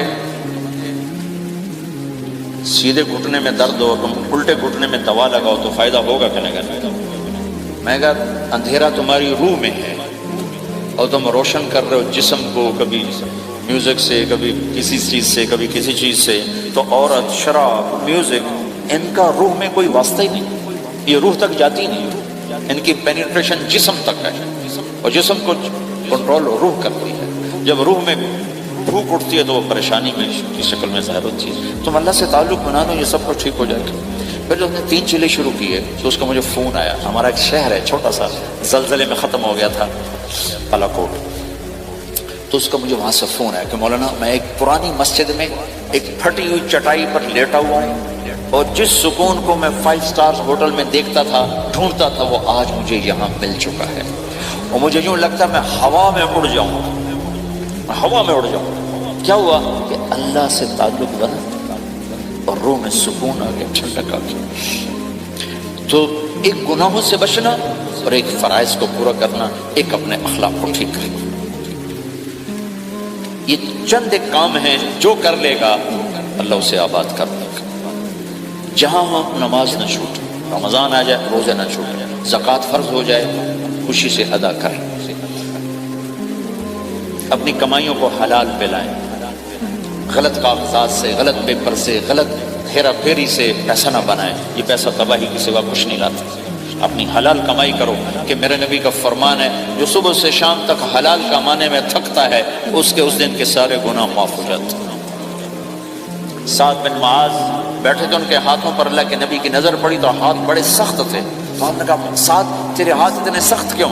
کہا جی میں اپنے باغ میں خود کام کرتا ہوں، اس سے یہ سخت ہو گئے. تو آپ نے سعد کا ہاتھ پکڑا اور ایسے چوما اور کہا اپنے بچوں کو حلال کھلانے میں بچوں کو حلال کھلانے میں جو ہاتھ ایسا ہو جائے گا اس پہ جہنم کی آگ حرام ہو جائے گی. بھائیو حلال جھوٹ نہ داخل کرو. چاہے کتنے بڑے مفتی فتویٰ دیں کہ ٹیکس بچانے کے لیے جھوٹ بولنا جائز ہے، میں کہتا ہوں نہیں، سچ. 2 سودے ہیں، ایک طرف چند 100 پاؤنڈ ہیں، ایک طرف سچ ہے. جس کو لینا ہے لے لو. سچ کو لوگے تو اللہ کے قدموں میں چلے جاؤ گے، اللہ کے حبیب کی چھاؤں میں چلے جاؤ گے، اللہ کی چھاؤں میں چلے جاؤ گے. جھوٹ، ہاں صرف جھوٹ بولنا جائز ہے. 2 بھائی لڑ پڑے، ان میں صلح کرانے کے لیے جھوٹ بولنا جائز ہے.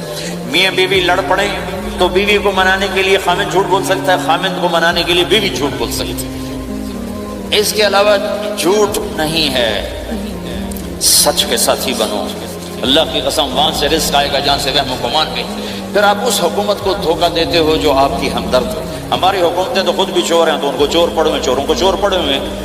تمہاری حکومتیں تو چور نہیں ہیں تو تم پہ خرچ کرتے ہیں. ان سے بینیفٹ لینا ہو تو پیچھے ہو، ان کو ٹیکس دینا ہو تو کہ تو کدھر لکھا ہے شریعت میں ٹیکس دینا جائز ہے؟ کیا لکھا ہوا ہے؟ آگے مفتی بھی بیٹھے ہوئے فتوے دینے کے لیے. جب ان سے نفع اٹھاتے ہو تو ان کو نفع پہنچاؤ، ان سے سہولتیں لیتے ہو ان کو سہولت پہنچاؤ. جو تمہارے خرچ کرنے میں دیانتدار ہیں ان کے ساتھ بددیانتی نہ کرو. مسلمان ہو اور دھوکہ، یہ 2 چیزیں جوڑ نہیں سکتی. اپنی عیاشی تھوڑی کم کر دو تو اللہ اس میں برکت دے گا. آپس میں کبھی اونچ نیچ ہو جائے فوراً صلح کرو، لڑائی پہ باقی نہ رہو کہ یہ ہم نے بات نہیں کرنی، ہمارا سلام دعا ختم. ایسا کبھی نہ کرو. اونچ نیچ ہوتی ہے لیکن فوراً صلح کرو. ماں باپ میاں بیوی اکٹھے رہتے ہیں تو ہمارا سسرالی معاشرہ بہت سخت قسم کا ہے. ماں باپ اتنی مداخلت کرتے ہیں، بچے میں ان کی زندگی تباہ کر دیتے ہیں. ساس سسر بہو پہ اتنا حق جتلاتے ہیں کہ خامد کا بھی اتنا حق نہیں رہ جاتا، اس سے زندگی ٹوٹ جاتی ہے. اگر سسر ہو بہو کو عزت دو، ساس ہے بہو کو عزت دے، بہو ہے ساس سسر کو عزت دے. لیکن اللہ کی قسم ساس اور سسر کا بہو پہ کوئی شرعی حق کوئی نہیں. میرے بچے کی شادی ہوئی، میں نے اپنی بیوی سے کہا بات سنو، ہم کسی کی بیٹی کو لے کے آ رہے ہیں، اگر ماں بن کے دکھاؤ گی تو میں یہاں اس کو لاؤں، اور اگر ماں بن کے نہیں دکھانا تو میں اس کو الگ کر دیتا ہوں تاکہ ہم اس کی زندگی میں دخل انداز نہ ہوں، ہم ان کی زندگی کو خراب نہ کریں. اگر کسی کے پاس الگ گھر لینے کی وسعت نہیں ہے تو وہ خود تو الگ ہو سکتا ہے کہ نہیں ہو سکتا. ایک ہی گھر میں رہتے ہیں، الگ گھر کی وسعت نہیں تو دونوں باہر نکل جاؤ، بچوں کی زندگی سے باہر نکل جاؤ. اپنا ان پر حاوی نہ کرو ورنہ آپ خود بھی برباد ہو جاؤ گے، ان کو بھی برباد کر دو. کتنی طلاقوں کے پیچھے ساس اور سسر ہے، کتنی طلاقوں کے پیچھے میاں بیوی کی آپس کی بدتمیزی ہے کہ اس ماحول میں برداشت کرنے کا رواج ختم ہو گیا. برداشت نہیں کرنا، بڑا نقصان سہنا ہے، چھوٹا نہیں سہنا. ڈائمنڈ کیسے بنتا ہے؟ ڈائمنڈ کاربن ہے، وہ ڈائمنڈ کیسے بنتا ہے؟ وہ پریشر کو برداشت کرتا ہے، چمکا کے اسے ڈائمنڈ بنوا دیتا ہے۔ تو نوجوانوں کے ذمے ہے کہ اپنی بیوی کو پروٹیکشن دیں ماں باپ سے۔ ماں باپ زیادتی کریں سامنے آ جائیں، ہاتھ جوڑیں، پاؤں پکڑیں، بدتمیز نہ ہوں کہ ابا جی میں آپ کا حکم، اب مجھے اس کا کیا کرنا ہے، اماں جی اب مجھے فرمائیں میں کیا کرنا ہے، میرے ذمے ہے، اس کے ذمے نہیں ہے۔ بیوی زیادتی کرنے لگے تو اس کے سامنے ہو جاؤ، دیکھو بیگم یہ تیرا میرا رشتہ ٹوٹ سکتا ہے، ماں باپ کا رشتہ ٹوٹ نہیں سکتا ہے۔ ماں باپ کا وہ رشتہ ہے جسے توڑا نہیں جا سکتا، نکاح تو ایک بول پہ ٹوٹ جاتا ہے۔ میں تیری ہر ضرورت پوری کروں گا لیکن تو میرے ماں باپ کے لیے تکلیف کا باعث نہ بن، یہ مرد کی ذمہ داری ہے۔ ہم یہ معاشرہ بھلا چکے ہیں۔ ہمارے پڑوسی ذمہ دار تھے، ان کے بچے کے نکاح میں گیا تو مجھ سے کہنے لگے مولانا میری بیگم نے مجھ سے کہا کہ دیکھو ہم زندگی گزار چکے ہیں، اب یہ بچے زندگی شروع کرنے لگے ہیں، تو پہلے میرے بیٹے کے لیے الگ گھر بنا اور اس کی بیوی کی ڈولی کو وہاں لے کے آ، میرے گھر میں نہ لانا کہ ایسا نہ ہو ہم میاں بیوی بچوں کی زندگی خراب کر دیں۔ تو پہلے میں نے بیٹے کا گھر بنایا ہے، اب اس کی شادی کر رہا ہوں، اس کی بیوی کی ڈولی وہاں اترے گی، میرے گھر میں نہیں اترے گی کہ ہم دونوں میاں بیوی کہیں ان کو خراب نہ کر بیٹھے۔ تو ہر آدمی کے پاس تو اتنے وسائل نہیں ہیں کہ وہ الگ گھر دے، لیکن یہ وسائل تو سب کے پاس ہیں کہ ان کی زندگی سے نکل جائے۔ ہاں ان میں کوئی کھٹپٹ ہو جائے تو صلح کرانے آئیں، لیکن ہوتا کیا ہے کہ لڑکے کے ماں باپ اپنے بیٹے کے حمایتی ہوتے ہیں، لڑکی کے ماں باپ اپنی بیٹی کے حمایتی ہوتے ہیں اور آپس میں جنگ شروع ہو جاتی ہے، نہ یہ نیچے ہوتا ہے نہ وہ نیچے ہوتا ہے۔ نئی شادی ہوتی، زندگی گزارنے کا پتہ نہیں ہوتا، ٹھوکریں کھاتے ہیں تو ان کو سنبھالنے کی ضرورت ہوتی ہے، لیکن ہوتا کیا ہے کہ ماں باپ اپنے بیٹے کے کان میں نہ بیوی کی شکایتیں لگاتے رہے، یہ کرتی ہے، یہ کرتی ہے، یہ کرتی ہے، اور وہ بچی کو اس کے ماں باپ کہتے رہے کہ یہ کرتے ہیں، یہ کرتے ہیں، یہ کرتے ہیں، زبان پر ٹیپ لگا رہے۔ تو آپ کی زندگی روشن ہو جائے گی، آپ کا جیون خوبصورت ہو جائے گا۔ اور کبھی اونچ نیچ ہو جائے تو معافی مانگو، فوراً معافی مانگو۔ میاں بیوی لڑ پڑیں اور پھر صلح کر لیں تو اللہ کو یہ عمل اتنا پسند ہے کہ ان کی صلح پر پچھلے سارے گناہ ان کے معاف کر دیں۔ قرآن کی ایک آیت اتری ہی میاں بیوی کی لڑائی پر تھی۔ ایک خامد اپنی بیوی پہ بڑے ناراض ہو گئے، مسجد میں بیٹھے بیٹھے انہوں نے نیت کی گھر جاؤں گا اور بیوی کی ٹھکائی کروں گا۔ یہ انہوں نے نیت کی ہوئی، مسجد میں بیٹھے بیٹھے نیت کی گھر جاؤں گا میں نے چنگا لتر پھیرنا ہے۔ میرے اللہ تو آسمان زمین اللہ کے لیے تو سب برابر ہے، دیکھنا۔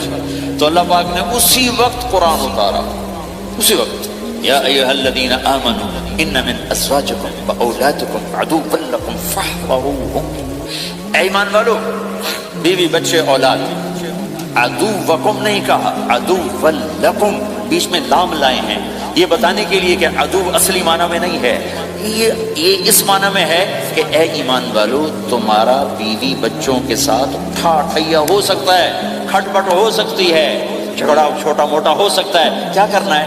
فاحذروہ، اس سے بچنا ہے، بڑھانا نہیں، بچنا ہے۔ کیسے بچنا ہے؟ ان تعفو، اس جھگڑے کو بڑھانا نہیں، مٹانا ہے، وتصفحوا، اس کا اثر دل سے مٹانا ہے، وتغفروا، پھر دوسرے کو معاف کرنا ہے۔ یہ تین کام میاں بیوی کرو، اگلا میں کروں گا، فإن اللہ غفور الرحیم، تمہارے پچھلے میں سارے معاف کر دوں گا۔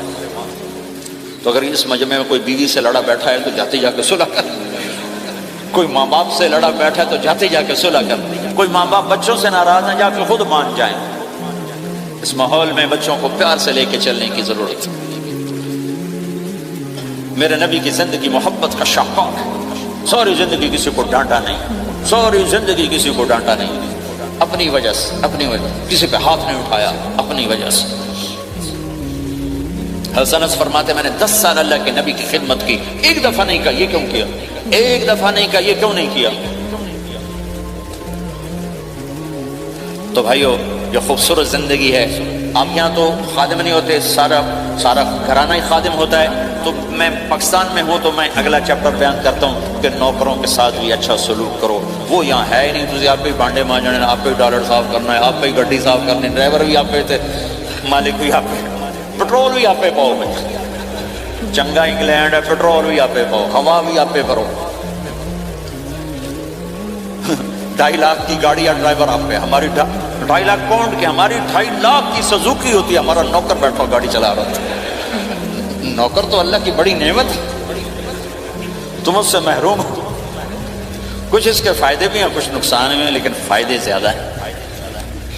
ہمارے بچے اتنے سست ہو جاتے ہیں کہ پانی کا گلاس کہو تو اٹھ کے ہی نہیں دیتی، وہ آگے نوکر کو بلاتی۔ میری اپنی میرے ابا جی مجھے کوئی کام کہتے اتر جا میں نا ان ساتھ کیا تو میں جا ابا جی آگے ان ساتھ کیا، میں خود نہیں جاتا، ایسی سستی پڑ جاتی۔ یعنی تمہیں اپنی حماقت سے بتا رہا ہوں، سردی میں لیٹا ہوا تھا تو میری رضائی گر گئی تو میں نے باہر سے نوکر بلایا، میں کہو بشیرہ او جی اور میں نا رضائی میری اتنے پا، تو اپنا سنا رہا ہوں۔ لیکن آپ جہاں جاب کرتے ہیں، جہاں جاب کر رہے ہیں وہاں دیانتداری سے جاب کرو، دھوکہ نہ ہو، فریب نہ ہو، فراڈ نہ ہو۔ آپ بھی کہیں ملازم تو ہیں، کہیں کام کر رہے ہیں، کوئی آپ کی دکان پہ کام کر رہا ہے، گھروں میں کام کرنے والے، دکانوں پہ کام کرنے والے تو ہیں۔ اور جن لوگوں کے پاس پیپر نہیں ہوتے ان کو اتنے تھوڑے پیسے دیتے ہیں کہ وہ بیچارے روٹی بھی نہ کھا سکتے، تو بھائی یہ لینے چونکہ ان کو پتہ ہے کہ بیچارہ پھنسا ہوا ہے اور کہیں نہیں جا سکتا ہے، تو ایسا نہ کرو، یہ ظلم نہ کرو۔ اب بولتا ہے ایسے لوگ رکھو نہیں، تمہارے لیے قانون اس کی گنجائش کوئی نہیں۔ لیکن اگر کوئی اس طرح رکھتا ہے تو پھر یہ ظلم نہ کرے کہ 100 کی بجائے 10 پاؤنڈ دے رہا ہو، بھائی لینے تو لے لو، اس کو پتہ ہے بیچارے نے کہیں نہیں جانا، ایسے ظالم نہ بننا۔ وہ ہمارے یہاں کرائسس چل رہا ہے بہت زیادہ، تو جو بیچارہ پھنس جاتا ہے نا تو پھر پراپرٹی بیچنے پر آتا ہے تو اس کی 1 کروڑ کی پراپرٹی کے 20 لاکھ لگاتے ہیں۔ میں گزر رہا تھا مال ٹاؤن میں، ایک دوست کے پاس ٹھہرا تھا، وہ پراپرٹی ڈیلر تھا، تو ہم صبح واک کر رہے تھے تو ایک گھر کے قریب سے گزرے، کچھ 6 کنال کا گھر تھا، اسے کہنے لگا مولانا اس گھر کی قیمت ہے 24 کروڑ، 24 کروڑ کا گھر ہے فزیکلی، لیکن اس کا مالک پھنس چکا ہے قرضوں میں، اب وہ اس کو بیچنا چاہتا ہے، تو 18 کروڑ سے اوپر 1 پیسہ نہیں کوئی لگا رہا، اور یہ اس بیچارہ بیچے گا، یہ 8 کروڑ کا لاس دے کر 6 کروڑ کا لاس دے کر بیچے گا جو مجھے پھنس چکا ہے۔ میں نے کہا اگر میرے پاس پیسے ہوتے تو میں اس کا 24 کروڑ کا گھر لیتا 30 کروڑ کا، کہ 24 کروڑ اس کے قرضے میں جاتے اور 6 کروڑ سے اپنا الگ کاروبار کر لیتا۔ مسلمان تو مظلوم کی مدد کرتا ہے، مسلمان تو دکھی کی مدد کرتا ہے، نہ کہ مصیبت زدہ کو اور لوٹ لینا، مرے نو مارے شاہ مدار، یعنی مصیبت زدہ پر اور مصیبت ڈالنا۔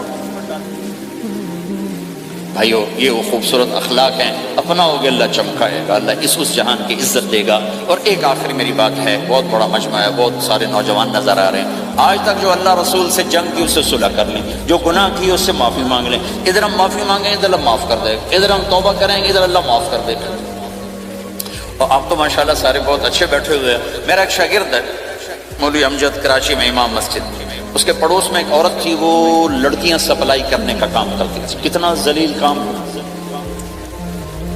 اور سال ہا سال اس کے بیٹے سے اس میرے شاگرد نے دوستی لگائی اور میرے بیان کی کیسٹ دے دی، کہا بھائی یہ سن لینا، میرے استاد جی کی کیسٹ، اس نے گھر میں جا کے لگا لی، اس کی ماں چلتے پھرتے کانوں میں آواز پڑ رہی ہے، آخر وہ آ کے بیٹھ گئی، کہنے لگی سنا مجھے بھی سنا، تو اس نے سارا سنا، پھر کہا دوبارہ سنا، پھر سنا، کہا دوبارہ سنا، پھر سنا، تو کہنے لگی یہ کون ہے؟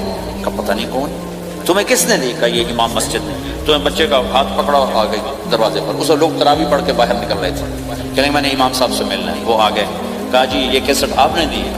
یہ کون ہے؟ کہا میرے استاد ہے، کیا نام ہے؟ طارق جمیل۔ اچھا، انہوں نے توبہ کی بڑی بات بتائی ہے، تمہیں پتہ نا میرا کیا کام ہے؟ کہا میری توبہ قبول ہو سکتی ہے؟ کیوں نہیں اما جی ہو سکتی۔ کہا ٹھیک ہے پھر میں اللہ کو گواہ بناتی ہوں، میری توبہ۔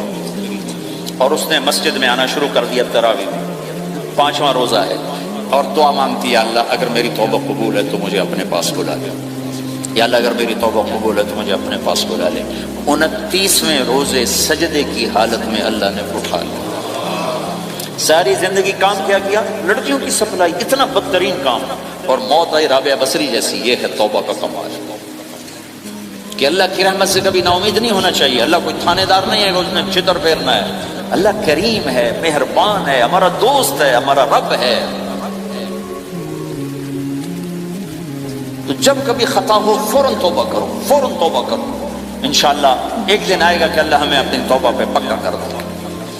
تو یہ نیت تو کرو سارے جتنے بیٹھے ہو، بوڑھے جوان، کہ پچھلے پر ہم توبہ کرتے ہو نیت، کہو یا اللہ میری توبہ، پھر کہو یا اللہ میری توبہ، پھر کہو یا اللہ میری توبہ۔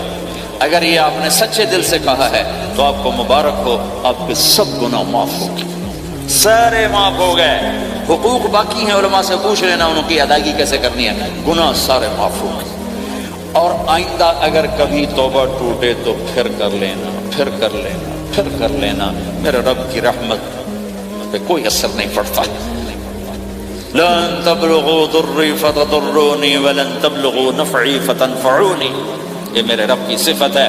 وہ کہتا میں نفع سے بھی پاک ہوں، نقصان سے بھی پاک ہوں، نہ کوئی مجھے نفع پہنچا سکتا ہے نہ کوئی نقصان پہنچا سکتا ہے۔ تو میرے گناہوں سے اس کو کیا گھاٹا پڑتا ہے؟ مجھے گھاٹا پڑتا ہے۔ لہٰذا جب بھی ہم معافی مانگیں گے وہ خوشی سے معاف کریں گے، جب بھی توبہ کریں گے خوشی سے قبول کریں گے۔